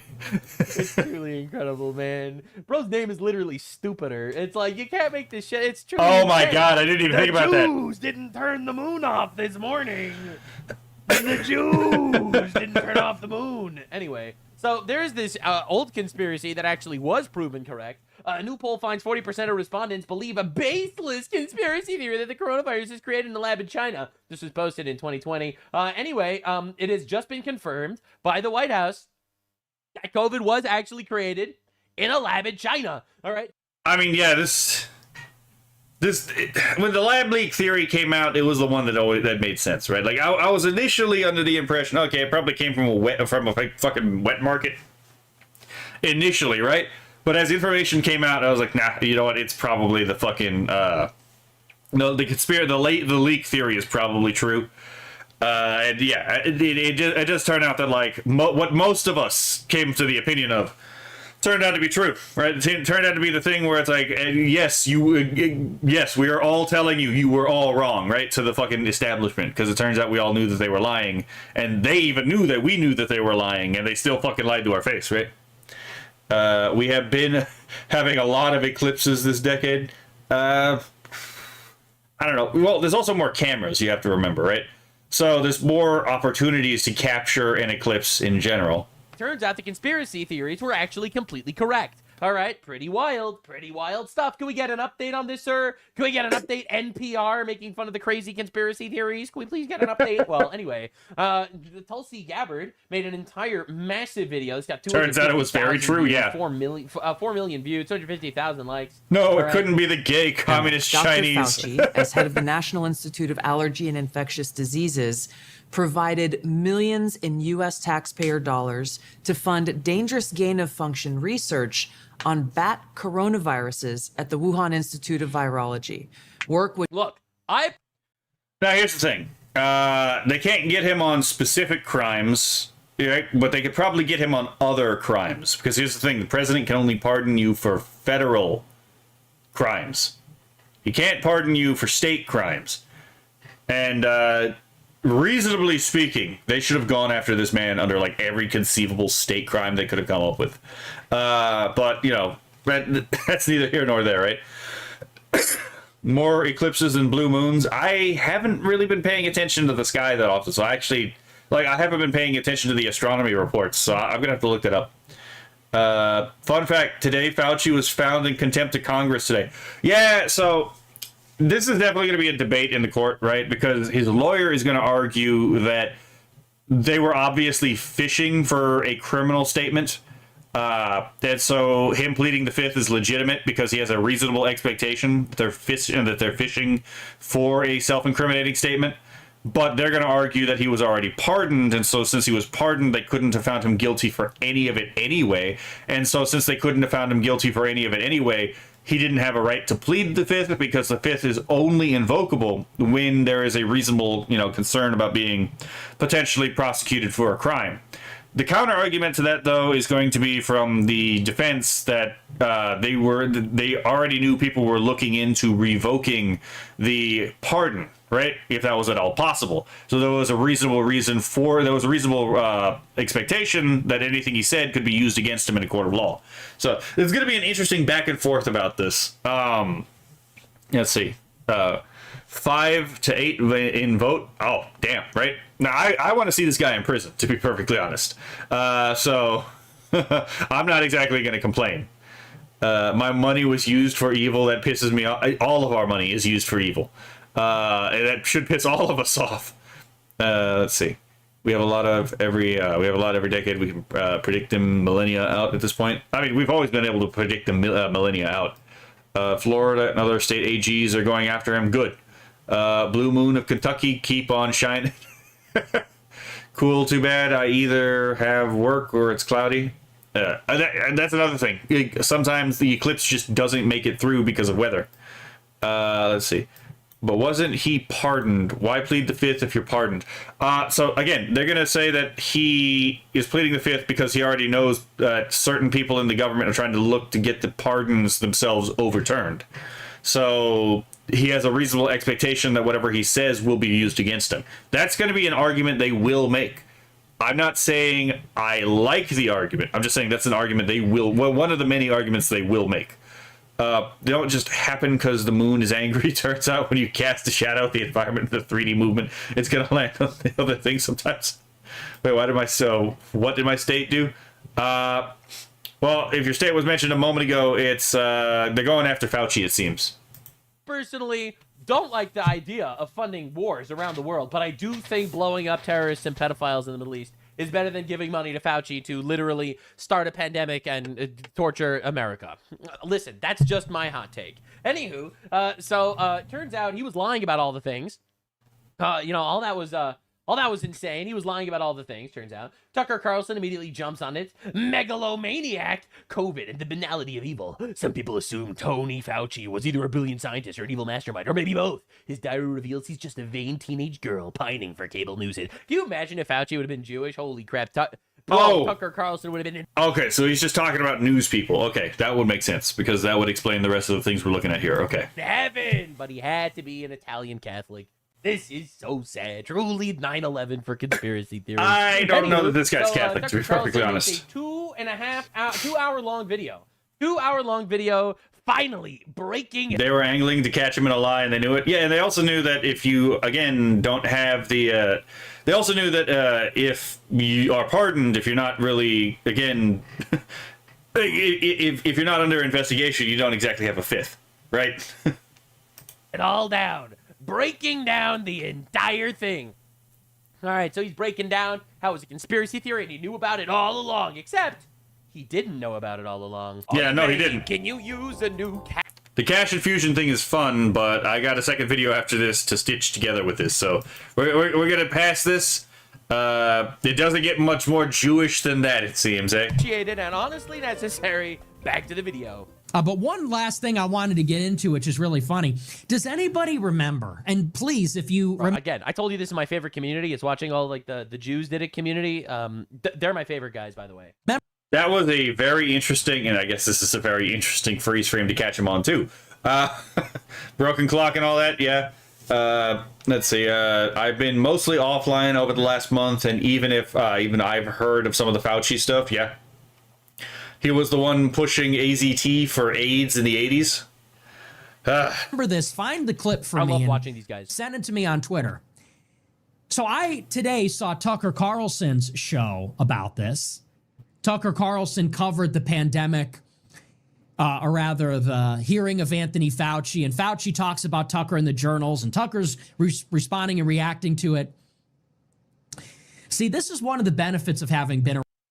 Who puts, also small side question, who the fuck puts a biolab within breathing distance of a meat market? China doesn't have the same safety standards that America does. Just putting that out there. Around the block for as long as I have. Some of you guys are new here. Some of you guys say, You have to remember, we have videos of China, of like people in China eating live like mice pups. So, like just like soaking living pups of like or kits or what is a baby mouse called? Anyway, eating like literally dunking baby mice in soy sauce and then eating them alive. So the sense of like what is and is not acceptable disease-wise seems to be very different. I started watching when you started hanging out with Kanye, or I started watching your show after the Piers Morgan interview. I started watching after the Tucker interview. Well, I've been doing this show for 10 years. Yes, when I say Chinese, I mean like literally mainland China, right? I'm not talking about like Malaysian Chinese or like Republic of China Chinese or like American Chinese. I'm talking like very specifically like communist country Chinese. Nefarious dumb people, or communists, if you will, for short form. China has safety standards. I know about gutter oil. Yeah, the gutter oil is not the only thing. There's also the tofu construction. Yes, I'm not a Noahide, but I will agree with the Noahide law of against eating things while they are alive, right? Fish is one thing, but pinkies, ew. Yeah, exactly. Watch the China show to see a good side of China. I mean, obviously there's good sides to China, right? Not everything in China is going to be terrible, right? But still, China would be significantly better if they stopped being communist and, you know, started being, you know, a freedom-loving society, to be perfectly honest. In case you haven't noticed. All right, what happened? I was doing the show in March 2020 when the pandemic started. And what I seem to recall from March 2020 is that when the pandemic arrived in the United States and we started to see a lot of cases in the US, and Trump was facing a decision about whether to lock down the country as they had already done in China, I seem to recall Tucker Carlson relaying a story about how he got in his car and drove all the way to Mar-a-Lago. And he drove to Mar-a-Lago on a mission. Very dramatic. Tucker got in his car and drove all the way to Mar-a-Lago to make a personal appeal to the president to lock down the economy. Anybody remember this? Yeah, I do actually. Some people... Actually, now that you mention it, I do remember this, actually. Carlson says he felt obligation to meet with Trump on the virus. Oh, no. Why is a news anchor meeting with the president to give advice on a virus response? Like, let that sink in. Why, again, it's like, I understand that, like, like, why is he getting a say in the issue of public health with regards to a pandemic, right? What authority does he have, you know, that... I hate these people. I looked at a building once. It was made by China. It fell down. Oh, it's a joke. Okay. Okay, fair enough. Did you look at it wrong? Let's see. The China show shows the real side of China. Okay. I know that, like, there's China Uncensored, for example, and they also do America Uncensored. I might have looked too hard and compromised its structural integrity. Like the eye of Barlow, right? I don't think he was a news anchor at the time. He might have gotten canned right after. I can't remember the Tucker Carlson timeline. That's fair, but it's like, again, why is he meeting with the president to discuss what to do about the pandemic, right? Like that's my main question. Like what authority does he actually have on this particular issue? A lot of news people think they are more important than they actually are. To be fair, a lot of people do, right? I think all of us at some point of our life think we're more important than we actually are. Oh no! It's just some people never really grow out of that. Oh, New York, Fox News Channel, Tucker Carlson says he felt a moral obligation to meet President Trump and warn him personally about the seriousness of the coronavirus pandemic. Interesting. Slow-mo Fuentes takes down the anti-Semites once again. No one saw this one coming. I do remember the Nick Fuentes version where he was like, man, I just want what the Jews have, but for us, for whites, right? Like, I'm about to convert and say Hashem, right? I was like, okay, that's a funny skit. Holy shit. That is actually funny. I understand he's memeing, but holy shit, that's funny, right? No, I'm not the main character, right? I think I'm more important than I am. They aren't alone in that, right? In Canada, the news informed the government, and the government informed the news during COVID. Oh, so it was literally a fucking circular clusterfuck, eh? Interesting how that happens. Wow. I didn't expect that at all. So Tucker Carlson, who's now gloating that I was right all along. 2-hour-long video. I was right. Fauci was evil. I saw it all coming. You literal liar. You actual shit. His entire audience is Pakistanis now, so no one's actually going to call him out on this shit. Right? But anyone that actually was around in like the conservative Fox News days, remember that Tucker Carlson was one of the most pro-lockdown people ever because he's actually in my opinion, paid CIA asset. All right. That wouldn't surprise me, to be perfectly honest. I didn't know about the pro-lockdown thing because I had stopped watching him quite a while before any of that popped off. So I actually didn't know that myself. I still think if people treated COVID like the flu a lot, less people would have died. Oh, almost certainly. A lot. One, there wouldn't have been as many suicides. Let's see. The government still informs the news. What do you mean? Yeah. It's always been the case, right? It is an unofficial fourth branch of government at this point in a lot of places. Orochimaru Fauci won't slither away this time. Oh, I hope not. I hope not. I hope they fucking throw the book at him. My opinion, that's what we're dealing with. Cenk Unger is also trying to rewrite history. The thing that pissed me off about Fauci is that over a dozen scientists told him the virus was very likely man-made. Only 2 said it might have been come from nature. He lied about the scientists' consensus, and they concluded it was natural. That makes scientists look bad. My fucking... This is not what makes science looks bad. What makes science look bad is when a bunch of communists come in and then they subvert the field. You know, with shit like feminist glaciology. Real field of study, by the way. God, I can't believe that's a real field of study. Or again, it's like, oh yeah, you can't actually ask this question. Why? We're getting consistent results here. We actually might be onto something. Our ideological overlords won't let you ask the question. That's on the IQ issue, by the way. Oh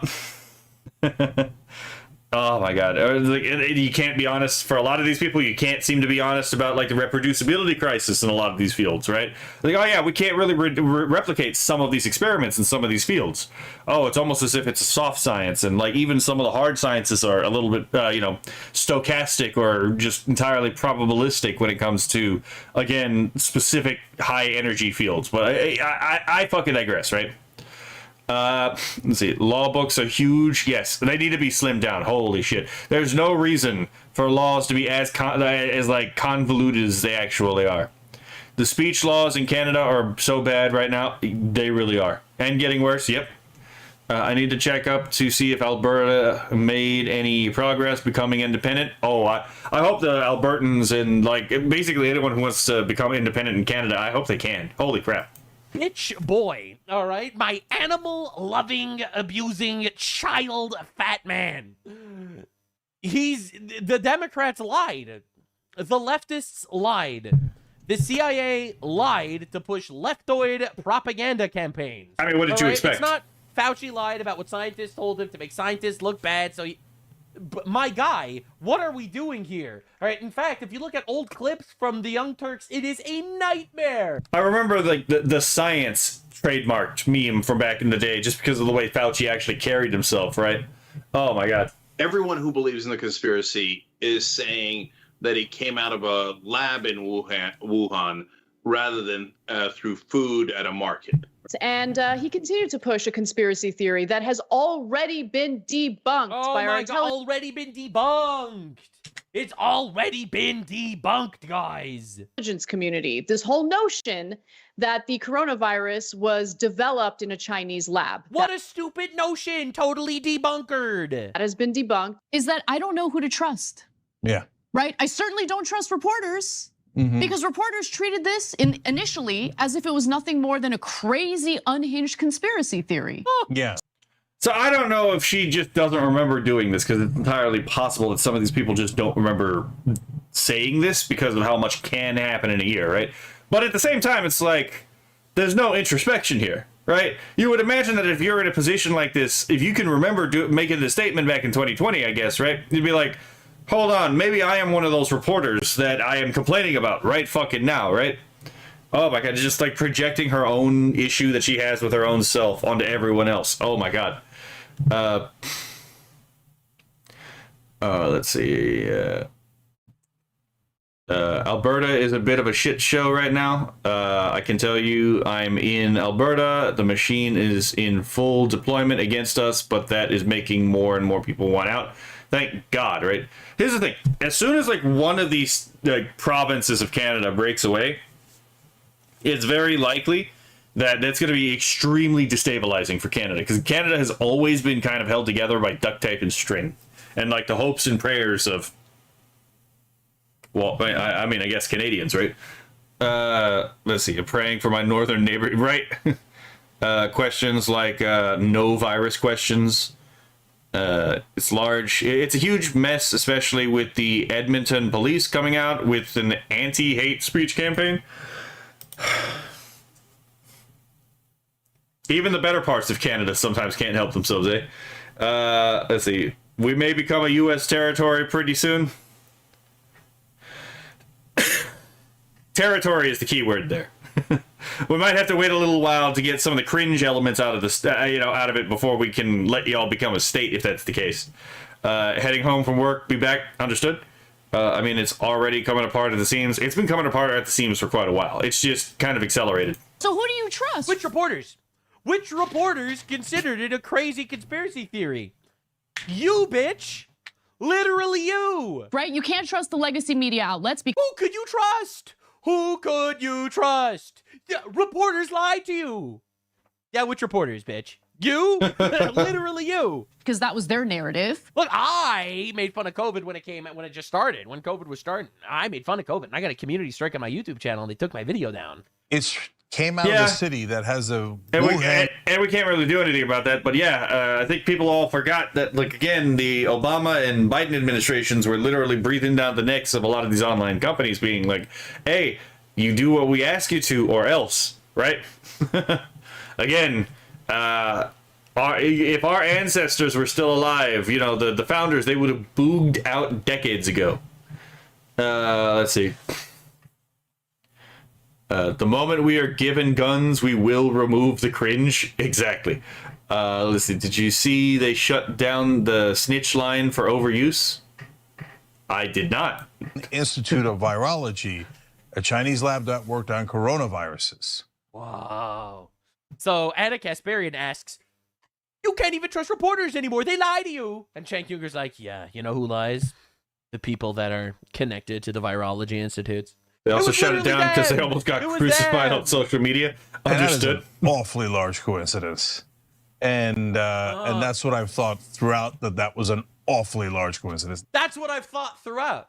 Cenk Uygur says, looks at you straight in the eye. I've thought throughout that it was just a really weird coincidence that the people that were saying that it was actually not that was a conspiracy theory. That they had some sort of gain. They had some sort of gain.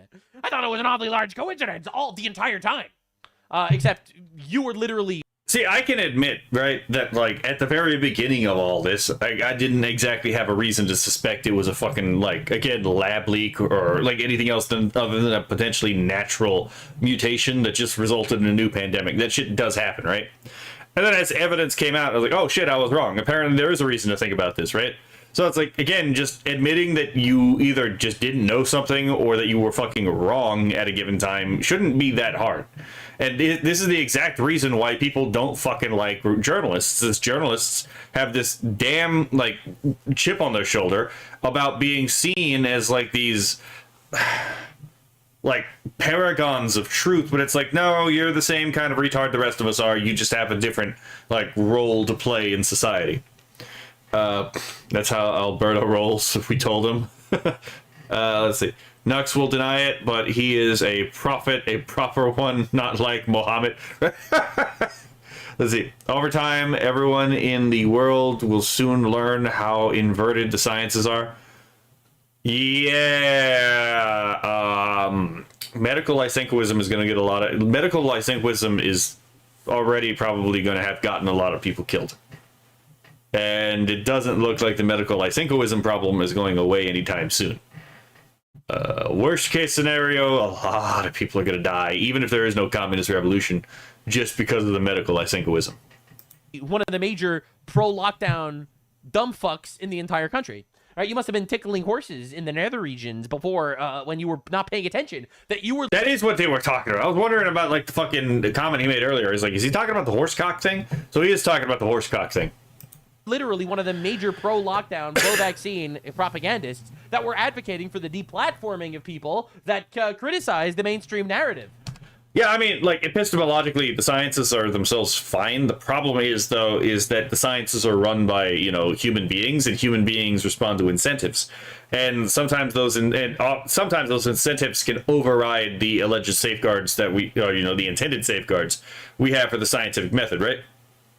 Peer review doesn't exactly work to help you get closer to truth if all of the people peer reviewing you are ideologically captured, right? All right, you and Anna Kasparian both supported that and called everyone crazy conspiracy theories. Theory that has already been debunked by... It was nothing more than a crazy, unhinged conspiracy theory. Yeah. So who do you trust, right? What do you trust? Can't trust the legacy media outlet. No, you can't. It's because that was their narrative. Yeah, wow, crazy how that happens. So anyway, it is pretty incredible. All things considered, it is pretty incredible going around and looking at all these dumbasses. They want the right results for their politics. End up true. Some conspiracy. Yeah, and that's because, again, they have two layers. They have two different types of knowledge in the way that they organize these things. This is like for anyone who has their eschatological politics, right? The idea that man has a final state, the final perfected state that they couldn't potentially achieve through the historical process. Communists being like the obvious one, the National Socialists or Nazis being another one that comes up to mind. Fascists were one, but also like CRT, feminism, queer theory, fat studies, deaf studies, fucking disability studies, the animal rights groups. Anyway, all of these groups that have like their eschatological ethic. Like, it doesn't really matter what the reality of the situation is. They believe that through their transcended idea, right? That their idea, their unrealized idea of how reality can be. That's why it's called a speculative metaphysic, right? Because it's effectively a what-if imposed onto reality. Their speculative metaphysic is more appealing to them than the reality. So they make the real into a lie, and then they make the speculative metaphysic that they concocted only in their head as reality. And that's why the results have to match the politics, is because they believe that they already understand what the truth is. So if the facts disagree with what they believe, then it's the facts that are wrong, not them, because they have the secret enlightenment, right? This is why funding needs to a complete overhaul. So much of it is show what we say or no more pay. Yeah, that's actually exactly what happened with ape communications research, right? It's like, oh yeah, we spent all this money trying to teach apes how to do sign language, and not a single one of them has ever constructed an actual sentence in sign language. It's like, interesting. Now, to be fair, a null hypothesis, right? A null result. So that's like when the hypothesis is tested and it results in like a disconfirmation, right? Those are still useful, but it's kind of hard to sell that to a Congress or a Senate where it's like, why should we keep your funding? Well, we got all these null results, so you got us back nothing, right? That's all they're going to hear. But I digress. Let's see. At no point anything you said during that sentence covered a single hyperfocus, you proper autist. Possibly. Maybe my hyperfixation is on epistemology, right? So it covers all of it. Theories are obviously insane. I think COVID broke our trust in the mainstream institutions to such an insane degree. People started funneling down the Candace Owens rabbit hole, where we have produced some of the dumbest freaking people on the face of the planet. Now, you know who you cannot trust? You cannot trust the Cenk Jungers, and you cannot trust the Tucker Carlsons. You cannot trust these people that are literally connected to foreign Islamist operations, that are literally blowing with the wind. Yeah, I'm not saying that, like, because obviously I can't prove that, like, Tucker is getting paid by Qatar, but I would be very fucking shocked if he wasn't, to be perfectly honest. And I can't prove that, like, Candace is being paid by fucking Islamists. Wouldn't surprise me if she was. Wouldn't surprise me if she wasn't, to be perfectly honest. But it is kind of funny that, like, there are people who are being accused of working for, like, Bibi, for Netanyahu, right? And it's like, oh yeah, these people were actually paid by Israel. And then it also turns out that the people complaining about people being paid by Israel are themselves being paid by places like Qatar and the Saudis, right? It's like, it's literally just a retard slap fight. Just saying the popular opinion every single time, or every single Yes, exactly. Cenk Junger said that we need lockdowns when everyone was saying we need lockdowns, and the conspiracy theories are evil. And now Cenk Junger. A null result is not a negative result, as a null result that cannot be measured, hence a null or absence. You know, that's a fair point. I misspoke on that. Thank you for bringing that up, because like that was actually a mistake on my part. Let's see. You're saying, oh, I can't believe people used to think that was a conspiracy theory. And then you got Tucker Carlson, who drove to Mar-a-Lago to pressure Trump into locking down the entire country. Oh, you have to do it. People are going to die. We don't want people to die. Oh, that would be horrible.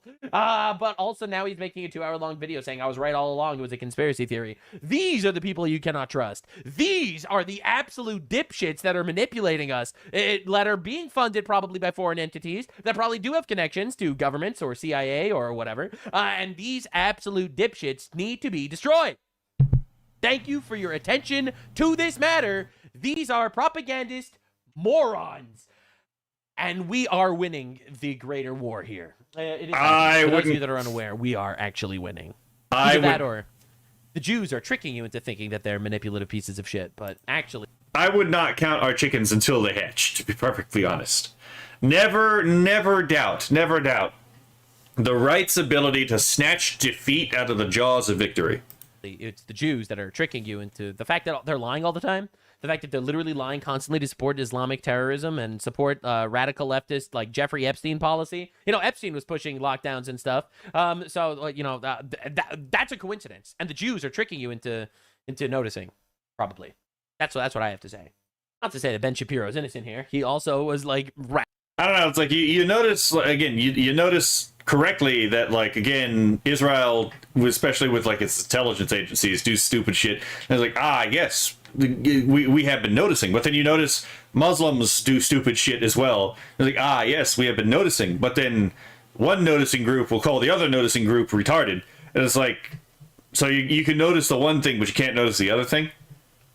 Like, what are your powers of noticing selective, right? Radically pro-lockdown, pro-mask, pro-vaccine. But at least... Are we talking about foreign influence, humbug, conspiracy, right? He admits that he was like that. He doesn't sweep it under the rug. And in my book, he was very wrong, but at least he admits he was wrong, whereas these guys are just straight up propaganda 24/7, whereas Ben Shapiro is only propaganda like 24/6. He doesn't work on Saturdays. Anyway. Anyway, this video is sponsored by you brave heterosexuals out there, because my channels are fully demonetized by YouTube because I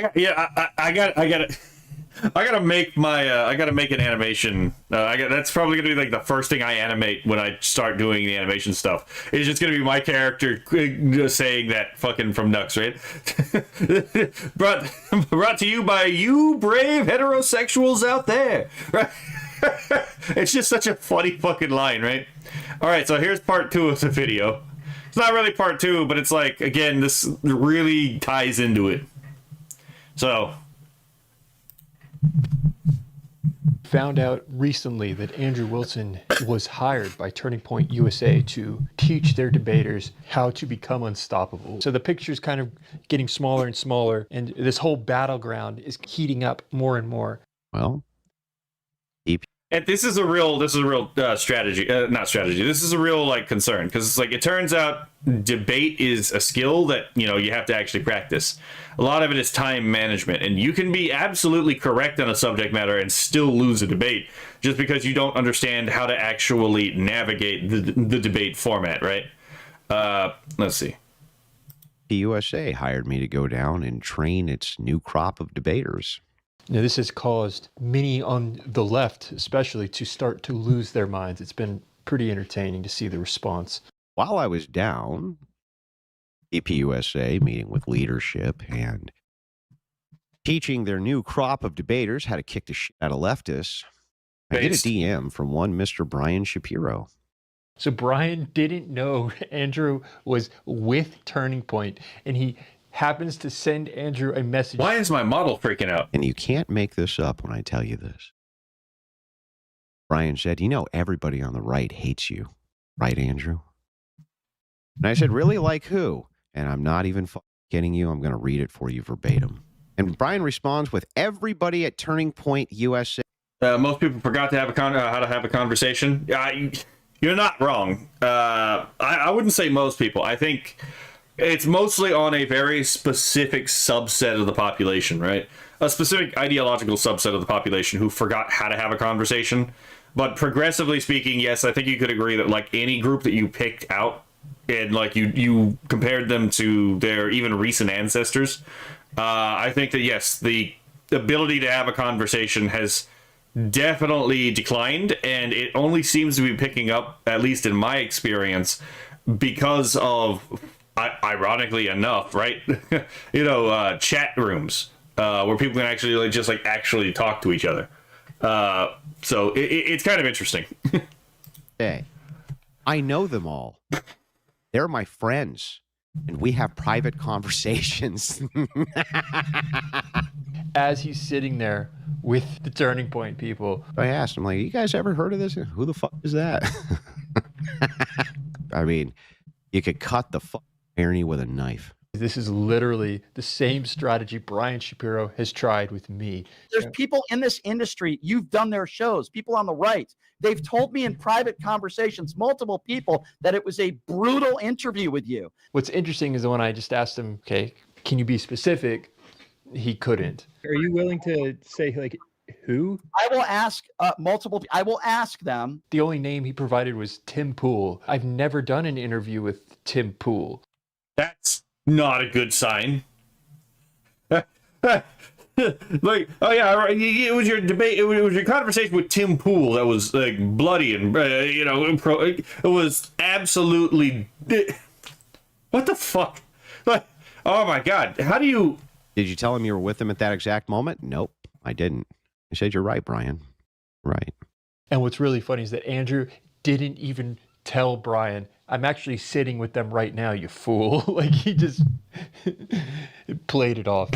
In fact, I responded to him and I said, you're right. Everybody hates me. Nobody likes me. Yes, I'll go eat worms. Those were my exact words.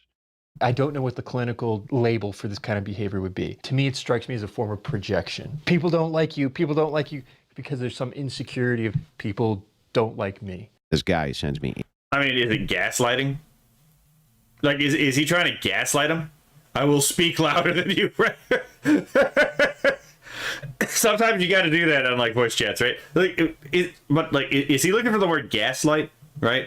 Trying to gaslight him, drive the guy crazy, make him think that like the people around him are against him. Like, like what the fuck? You confuse ability and desire to the left doesn't want to have a conversation; they just want to win. I've also had conversations with people on the right, and some of them don't really want to have conversations either. They just want to win, and some of them do want to have conversations. They're just not very good at it, right? So it is a case by case kind of basis. But yes, I do agree that in general. The left does not really want to have a conversation. They just want to win. And they don't even... a lot of the people who are in this camp might not even believe the things that they actually say that they believe, right? But, you know, they just understand that it's a useful mechanism for them to get, you know, power over other people, which is one of the things that's very common to desire on the left. Endless messages, by the way. Every single day he sends me DMs. There was one day I got 5 emails back to back before I even had time to respond. 5 separate emails. I said to him, while I'm at this TPUSA Leadership Summit, training their debaters, I said, you know, Brian, you guys pretend. Asman is the Vosh of the right. I would contest that highly. I would contest that highly. Asmongold actually can articulate himself even when he's wrong, but he can actually articulate himself in a way that's actually reasonable and like he has some degree of integrity. Vosh is a raving fucking like propagandist. He has not an integrity. He does not have a single bone of integrity in his body. The highest form of integrity he has ever really said was when he said that he doesn't give a fuck about principled failure. His principle is winning, right? So it's like it doesn't matter what the cost is. The only thing he cares about is winning. It doesn't matter what he has to do for it. Asman is the Asman of the middle, basic. Yeah, right. But yeah, no. That would comparing Asmongold to Vosh would be insulting Asmongold. It would be a compliment to Vosh, funny enough. Even though Vosh would take it as a insult, right? He's becoming radicalized very nicely, though. It would be really. I wish he would think more from his like first principles too, because Asmongold is one of those people who I think he's earnest. I think he's honest, but I also think he overestimates what understanding human psychology actually does, because it's not just psychology. Sociology and psychology are different fields for a reason, right? The way groups, even in group psychology works, is, you know, a specialized field for a reason. And the real, it's not even psychology though, to be perfectly honest. Like the real root behind human activity is praxeology. If you want to really understand how human beings.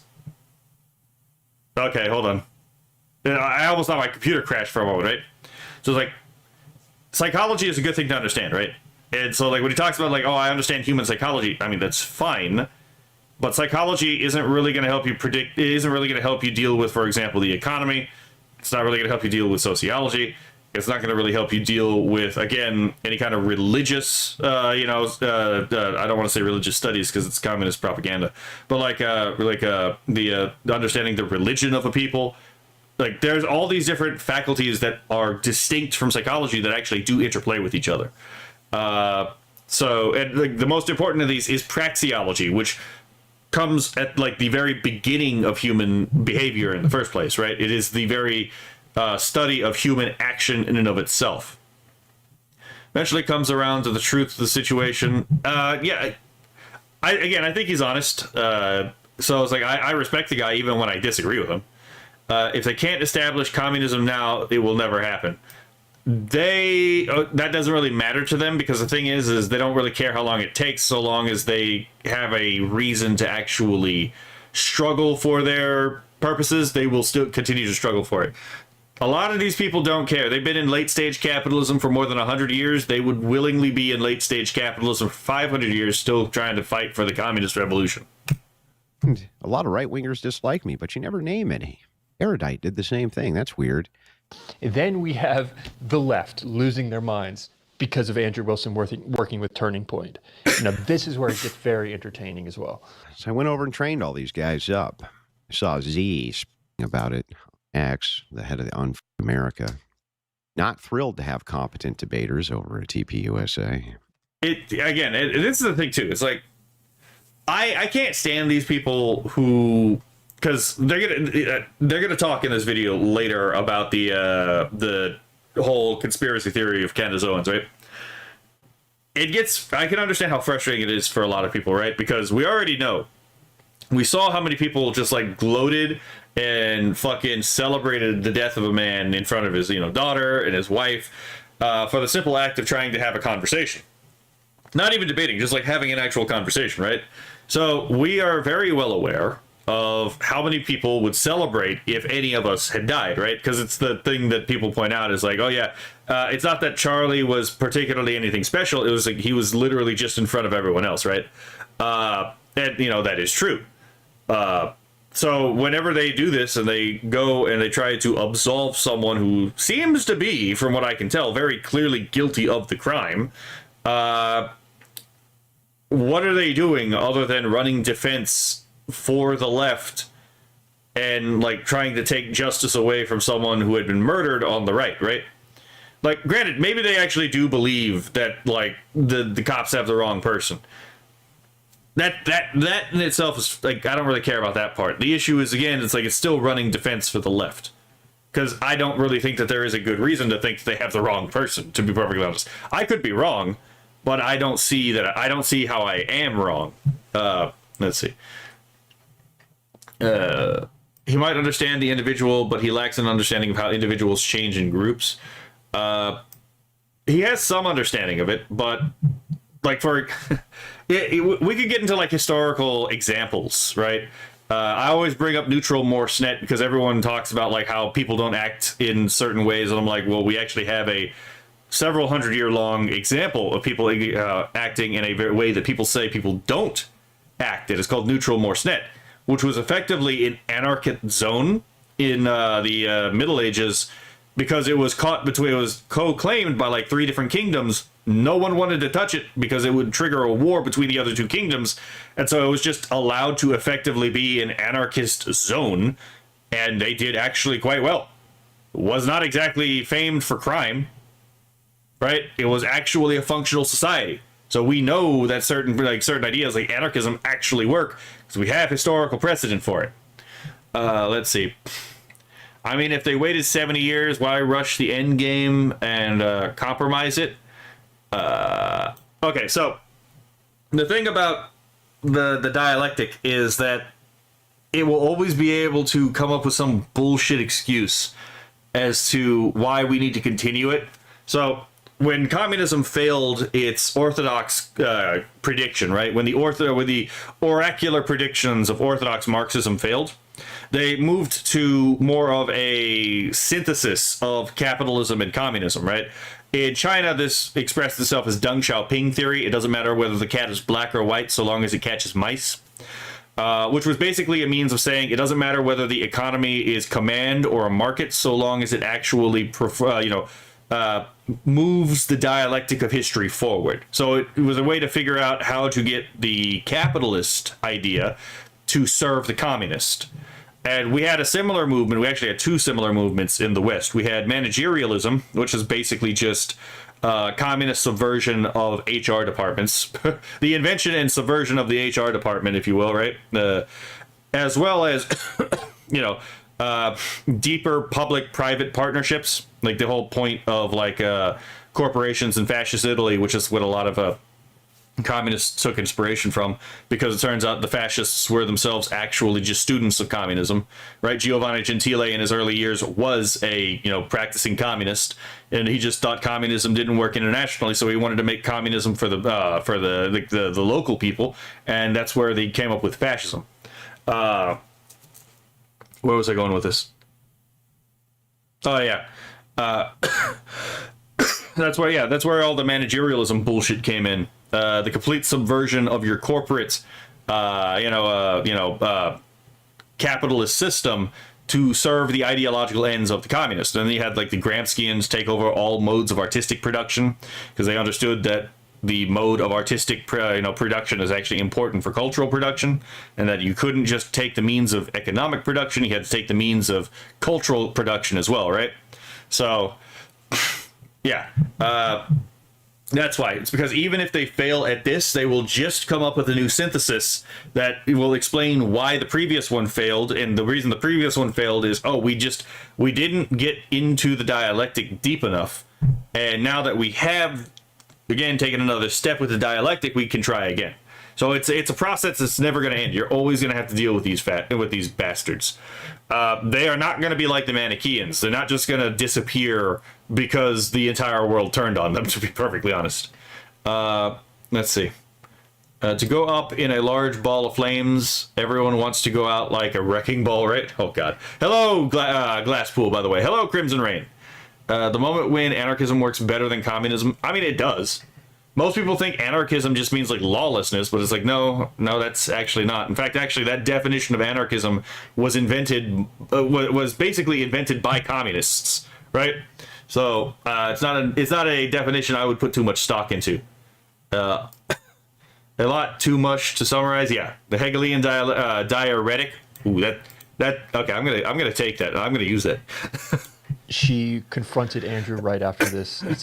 It's worth looking at. Listen, nobody wants you in Turning Point. Charlie himself did not want you in his event. So why are you now trying to act like you were the biggest fan of Charlie Kirk? Get the fuck out of here. Can you show any proof Charlie didn't want me at any Charlie events? Kirk liked me more than he liked you. Let's be Can you show honest. some proof? Is this really an argument though? Like that Charlie likes one person better? And notice how similar the strategy is. No one likes you, Andrew. Charlie didn't actually like you. That's the best argument she can come up with. And this is the organizer of the organization that was meant to. Yeah, I mean, again, they're not trying to have a real conversation with the guy. They're trying to demoralize him, right? That's the entire point. They're trying to, again, seed falsity in his mind. They're trying to change the way he interfaces with the world and people around him to destroy him. That's the entire purpose here. They're trying to demoralize him. It's just Andrew doesn't give a shit about them, right? So it's like, what the fuck does he care? And based, by the way. And he also knows that they're fucking lying subversives. So why would he take them seriously? Let's see. Not enough damage done, lol. It's like a lot. Oh, okay, we already said that part. Skyrim equals capitalism. Bethesda and Nexus mods equal communism. Be the opposite, the left's turning point. At the end of the day, Andrew, my whole point here is that you're pretending like you actually gave a shit about Charlie Kirk when you didn't. Okay, you great. never cared about him while he was alive. You don't care about him now that he's dead. Sure. You're just trying to clout chase off of this shit because you know it gets views. Do you have proof?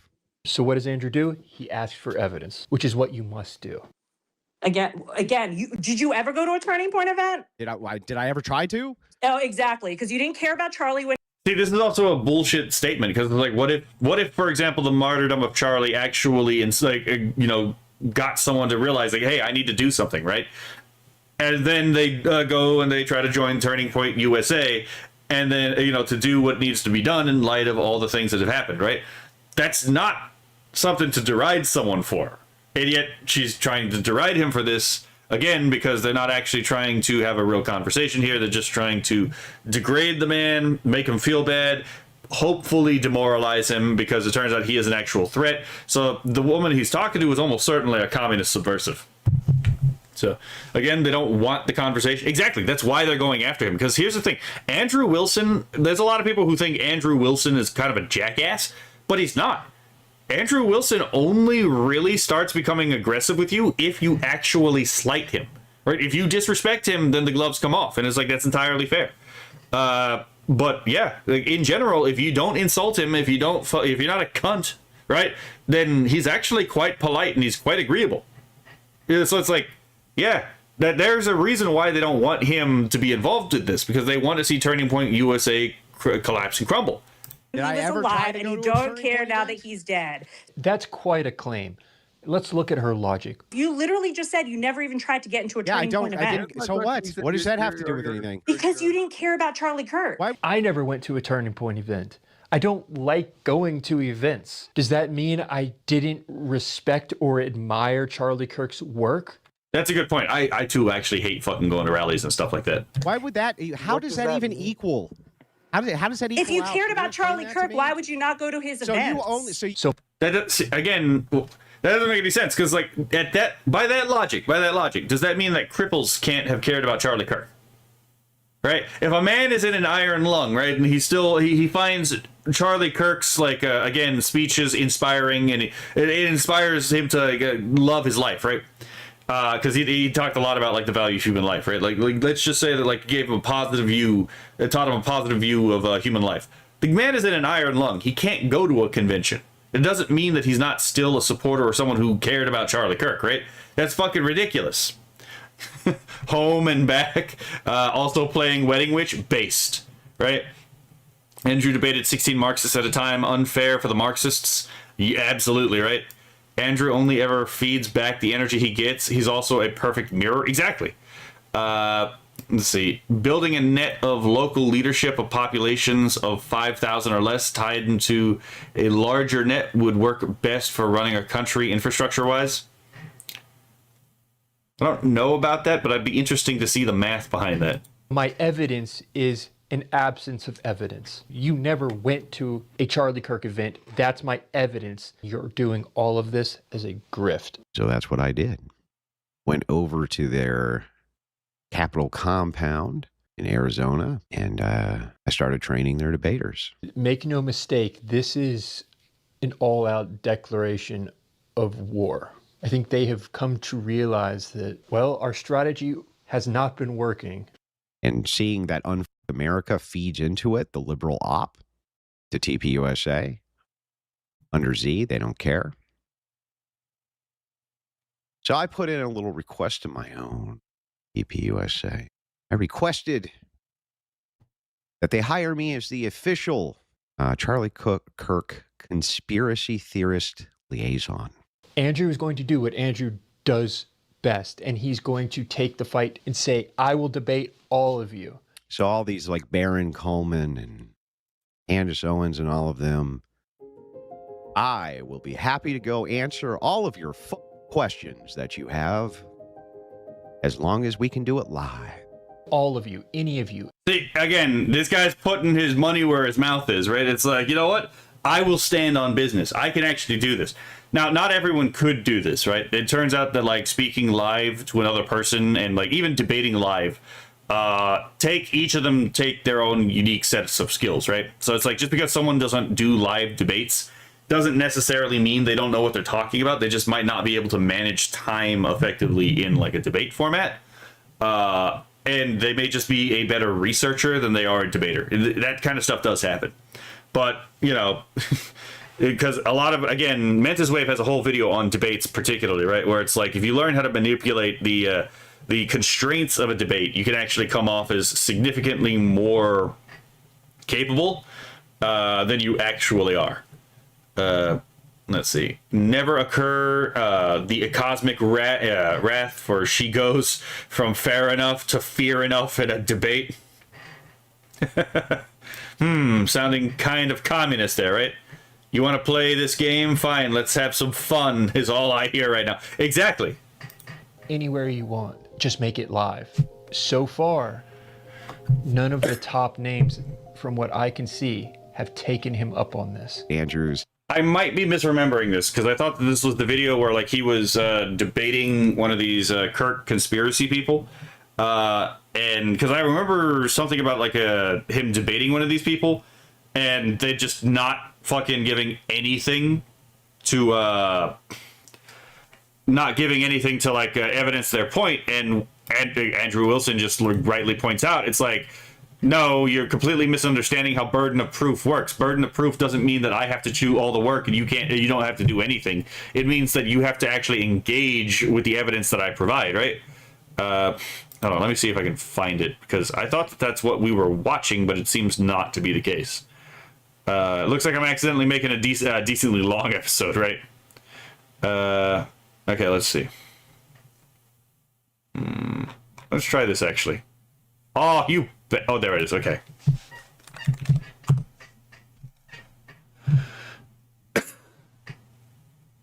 Okay, so that's the leftist one.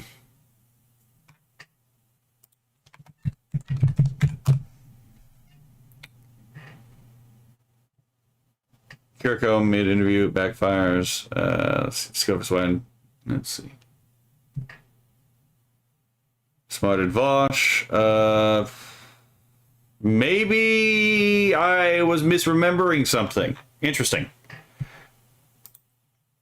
Maybe my memory is failing me. Okay. This is also a fucking great thing that he's talking about right here, about the Islam expose. That was a fucking great troll, and it proved his point. Holy shit. Could have sworn, because I was listening to someone debate Andrew Wilson earlier on the actual Charlie Kirk assassination evidence, and it was like, man, I haven't seen someone fucking bodied this bad in a debate. in a long time. Holy crap.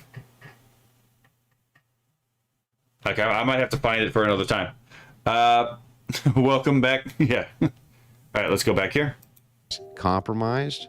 Well, maybe you should have your heroes challenge me to a debate, and let's see who's compromised. It's going to be interesting to watch what happens in the day. It's going to be interesting watching people call Andrew Wilson an Israeli shill, even though Wilson has been very outspoken on how he does not support Israel.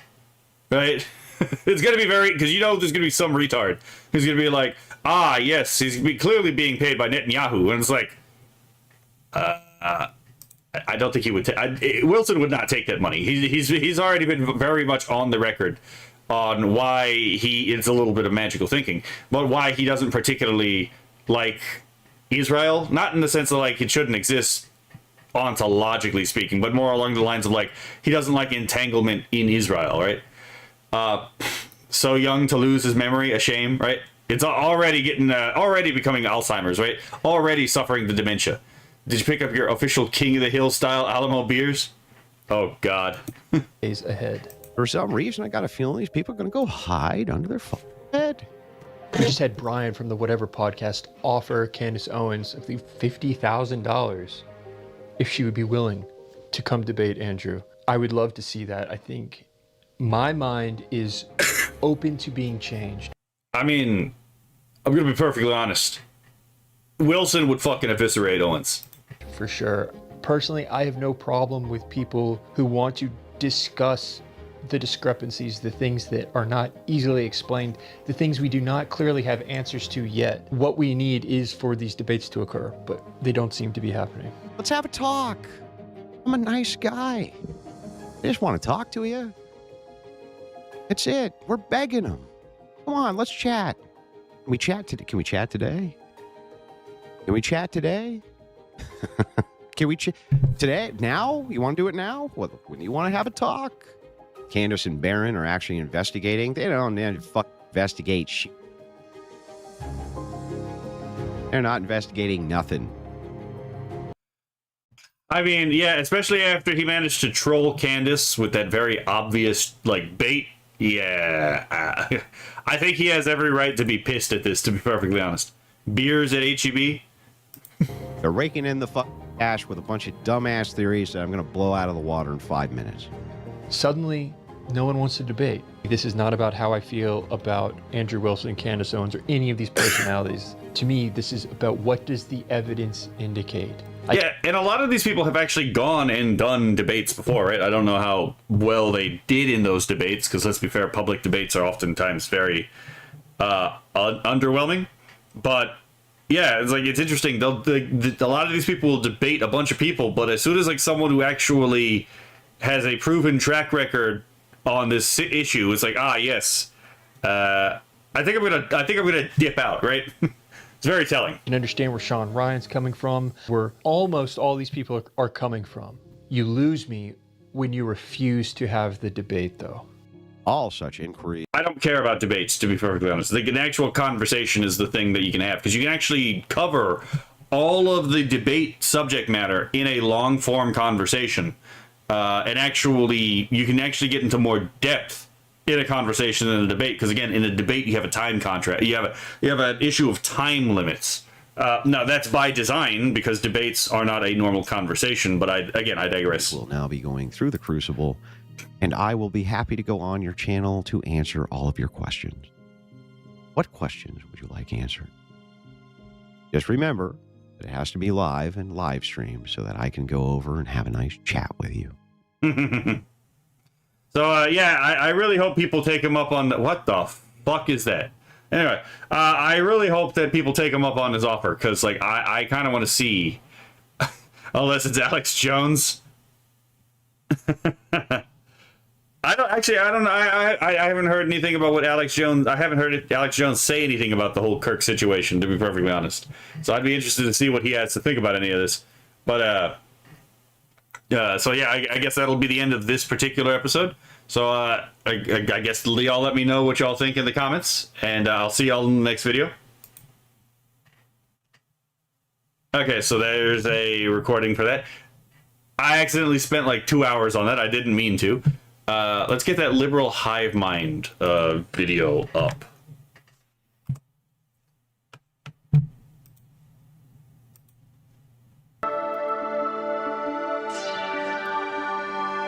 All right, so this is John Thune's hand has been forced by the liberal hive mind, said to me by Kura.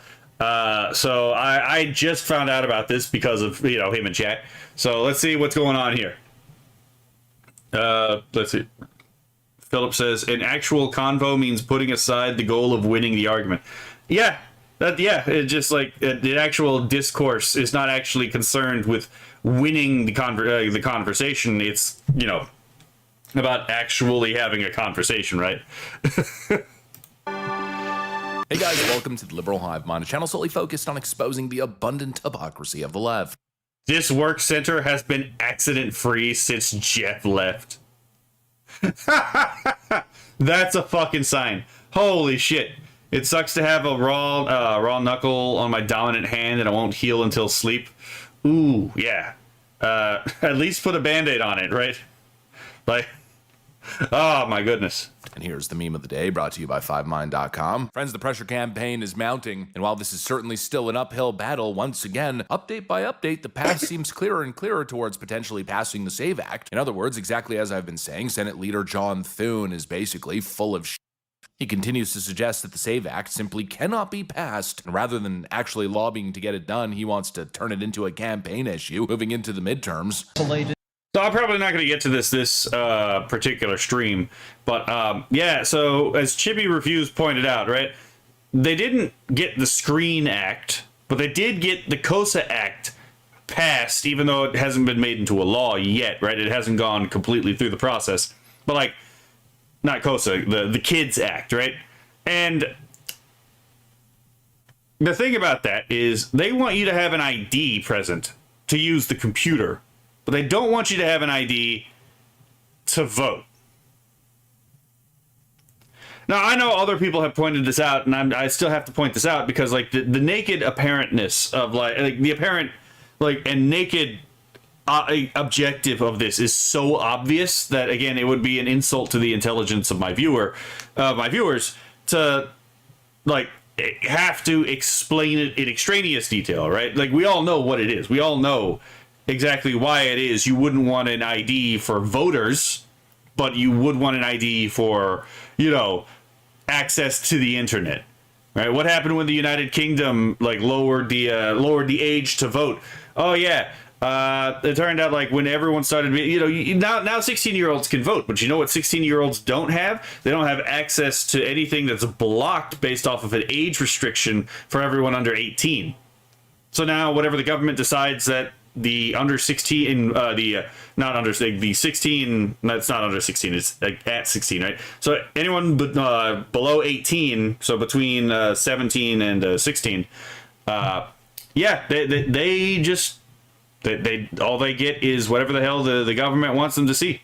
Anything the government doesn't want them to see doesn't get to them, right? So they get to control the information. So it's kind of interesting how that acts, right? But that's the United Kingdom, obviously. It's not quite the same in the United States, except for the fact that, like, it can still be exploited.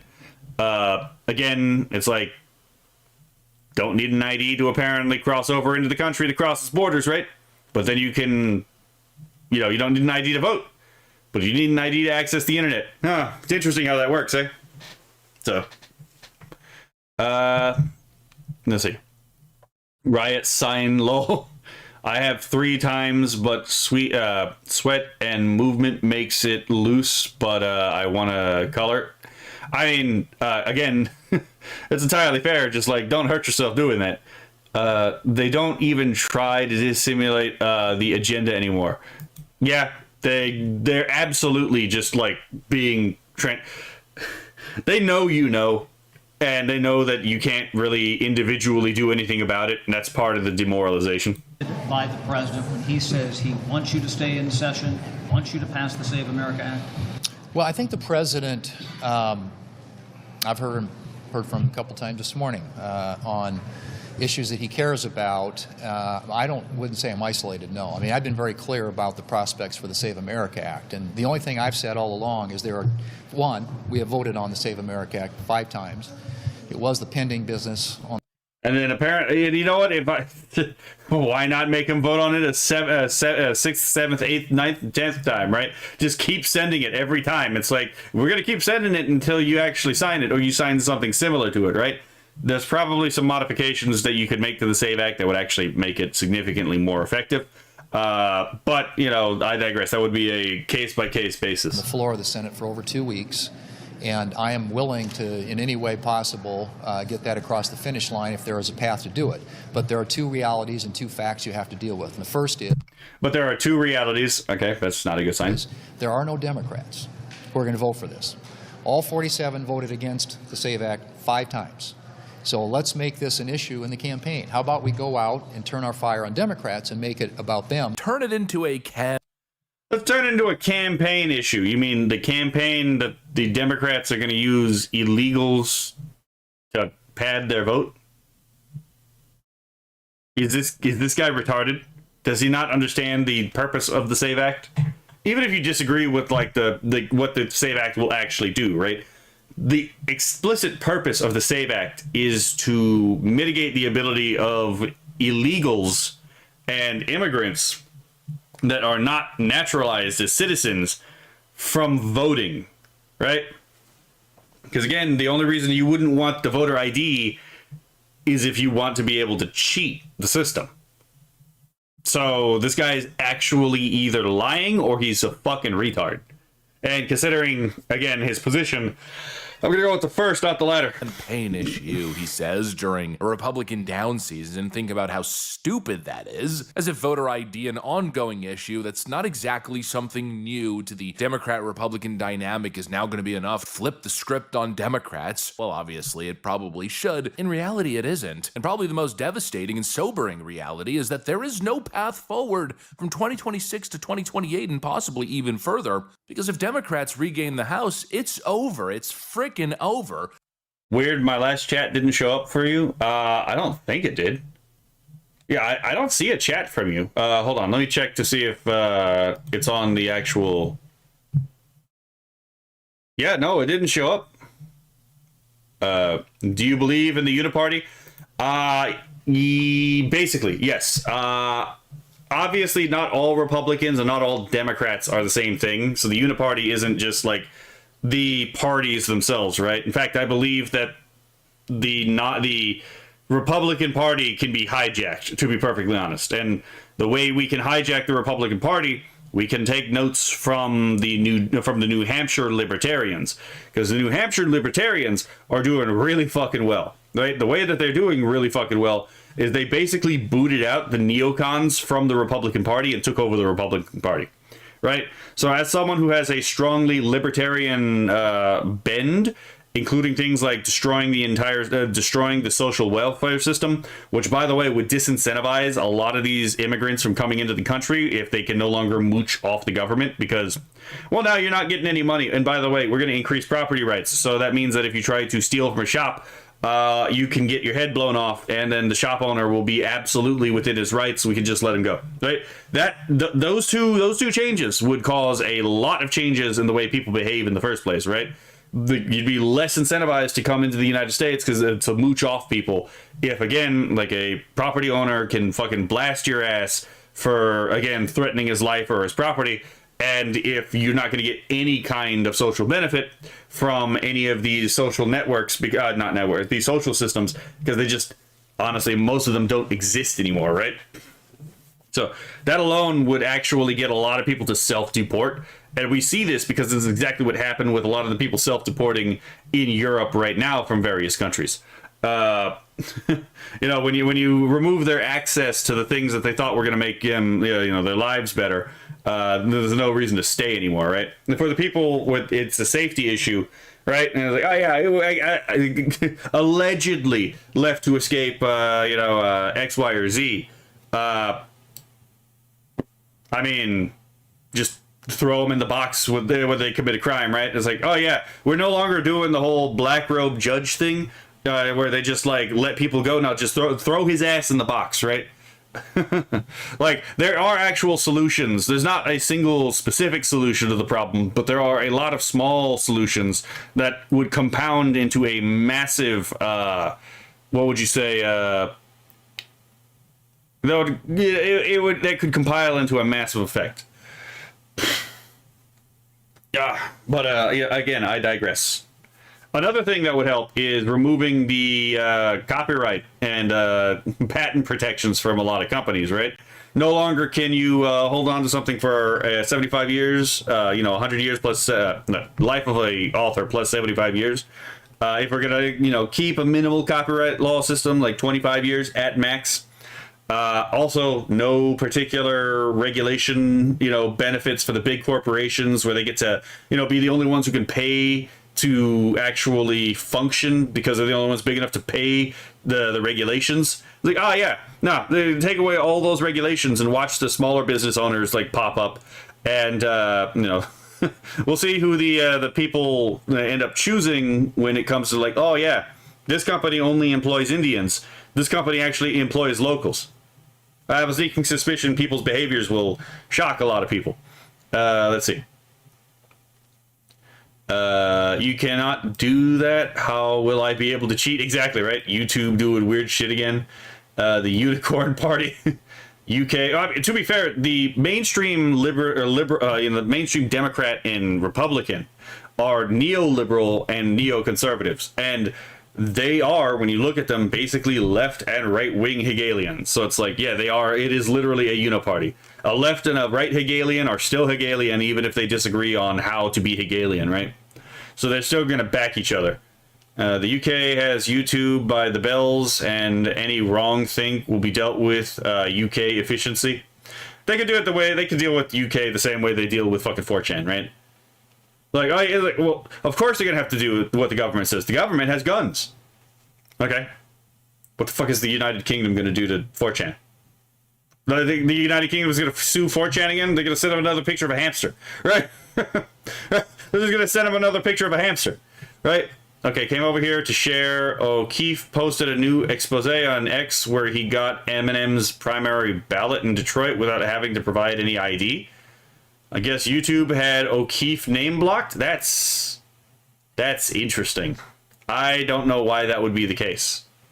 Meanwhile, there is still clearly a concrete path to get it done right now, and thankfully, there's two people still shining a light on that dimmed path. We've got some updates here from two hardworking patriots, one from Mike Lee and one from Scott Pressler. Let me show you guys what's going on. Let's go ahead and counter some of the doom and gloom rhetoric being pushed by John Thune. We got some stuff to get into, so let's roll the tape. Okay, friends, so let's start off with probably the most consequential update. I'd say this is probably the only thing still signaling a sliver of hope. Representative Keith Self writes, breaking, 20 Senate patriots have stepped up and pledged to work through the recess to pass the Save America Act. The number is now up to 20, which is strong enough of a number to actually cancel the recess altogether. And the reason I said this is the most consequential is because this, of course, now puts Senator John Thune's feet to the fire. For some reason, he's dying for this recess. He thinks the Senate recess is incredibly important. He believes the candidates need to get back to their states and campaign ahead of the midterms. Now, first of all, I think that would be true if Democrats were in a really strong position to flip the Senate, and you had to kind of flip the script on that. But right now, as it stands, Republicans are actually in a very competitive position to retain the Senate, especially with Abdul El-Sayed now winning the Democrat nomination for the Senate seat in Michigan. The odds of the Democrats winning in that race is now plummeting. It's almost at a 50-50 chance at this point, and that's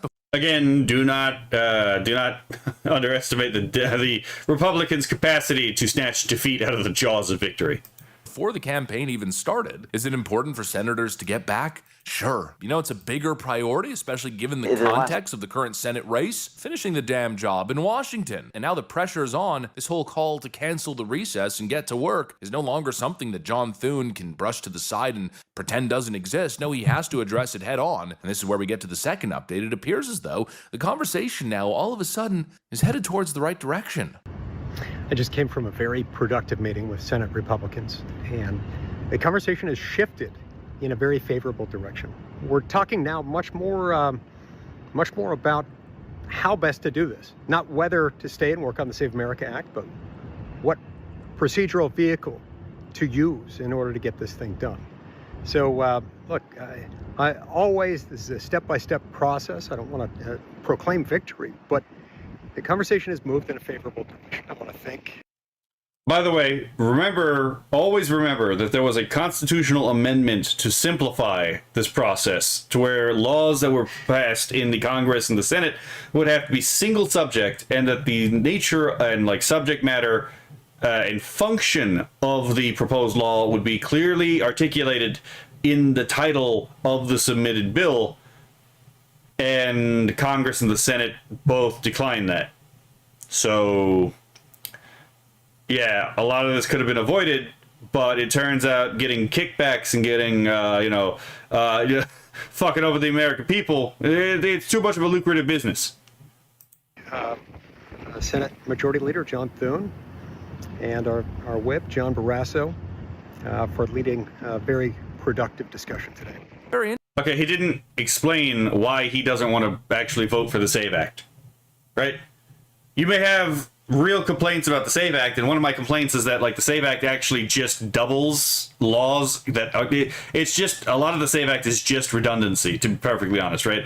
It doesn't actually add new laws in the sense that, except for just numerically. Some of the actual what would you call provisions of the SAVE Act are literally things that are already laws. It would just, now there's two laws that say basically the identical thing, right? So if it didn't work the first time, not entirely sure why it would work the second time, but that would be an actual complaint you could make about the SAVE Act, right?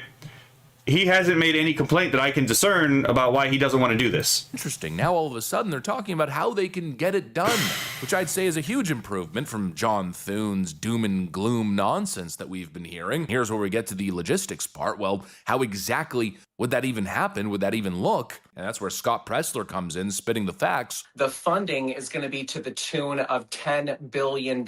So it is going to withstand the Byrd rule. This is not just photo ID and proof of citizenship. This is funding for photo ID and proof of citizenship. Trump asks for the Save America Act every day. We need the Senate on board.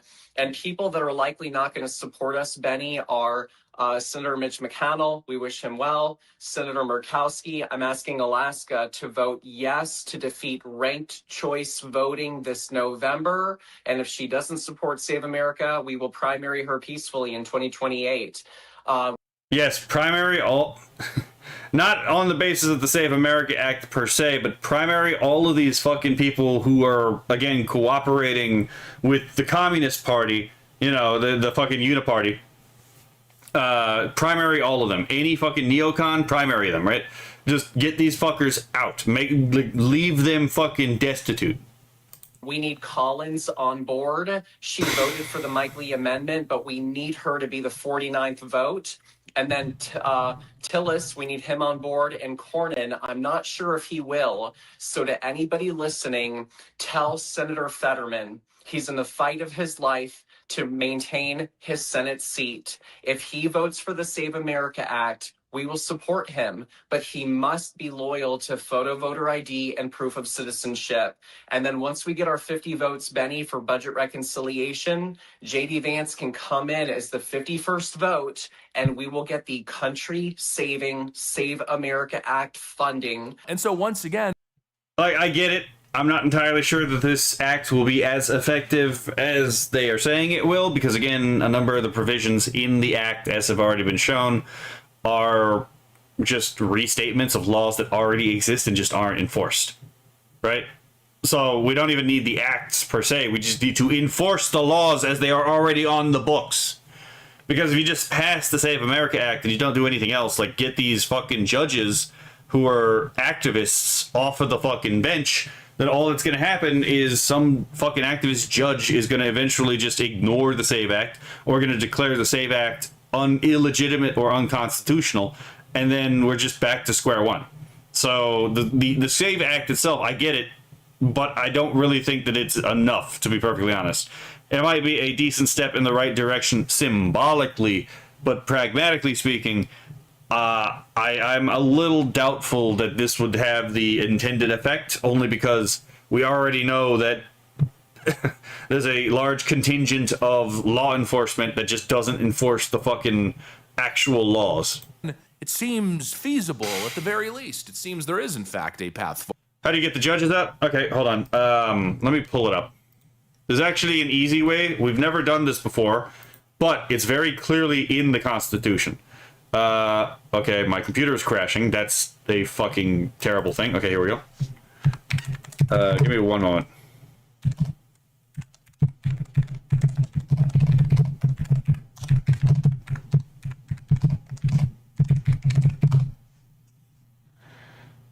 Okay.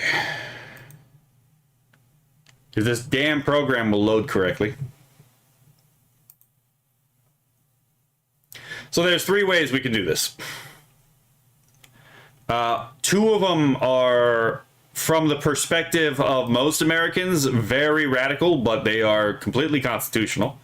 And the other one is precedented, but it also is a absolute abject pain in the ass. Okay, now I'm gotta wait for this to load as I'm crashing again, right? Okay, now the actual program is crashed. Here we go. All right, here we go. So let's read Article 3 of the U.S. Constitution. Section 1. The judicial power of the United States shall be vested in one Supreme Court and in such inferior courts as Congress may, from time to time, ordain and establish. The judges both of the Supreme and inferior courts shall hold offices during good behavior and shall at stated times receive for their services a compensation which shall not be diminished during their continuance in office. So I want you to pay close attention to the wording. Let's do this sentence right here, right? Judges, both the Supreme and inferior courts, shall hold their offices during good behavior. This is the thing right here. Good behavior. That is easy. That is actually easy to define if you don't have some fucking like living document, idiot in charge of like overviewing this shit. Is their conduct actually good in the sense of, and again, how do we define good in this sense? Well, let's look at the behavior thing. What is the behavior of a judge? In order to understand what good behavior of a judge is, you have to ask what behavior is befitting of a judge, right? And one of the things is impartiality, which activist judges are not. So right there, we can already conceive of getting these people out because of the good behavior clause. We have never actually acted on this, even though this has been right here the entire time. And the reason why we probably have never acted on this particular clause is because this would probably be quite explosive. The other way is by impeachment. So we'll go through the rest of this, right? There's a third way that's actually listed in this first section as well, but I'll get back to that in the last one because that would actually be explosive, but it is theoretically possible. Let's see. So section 2.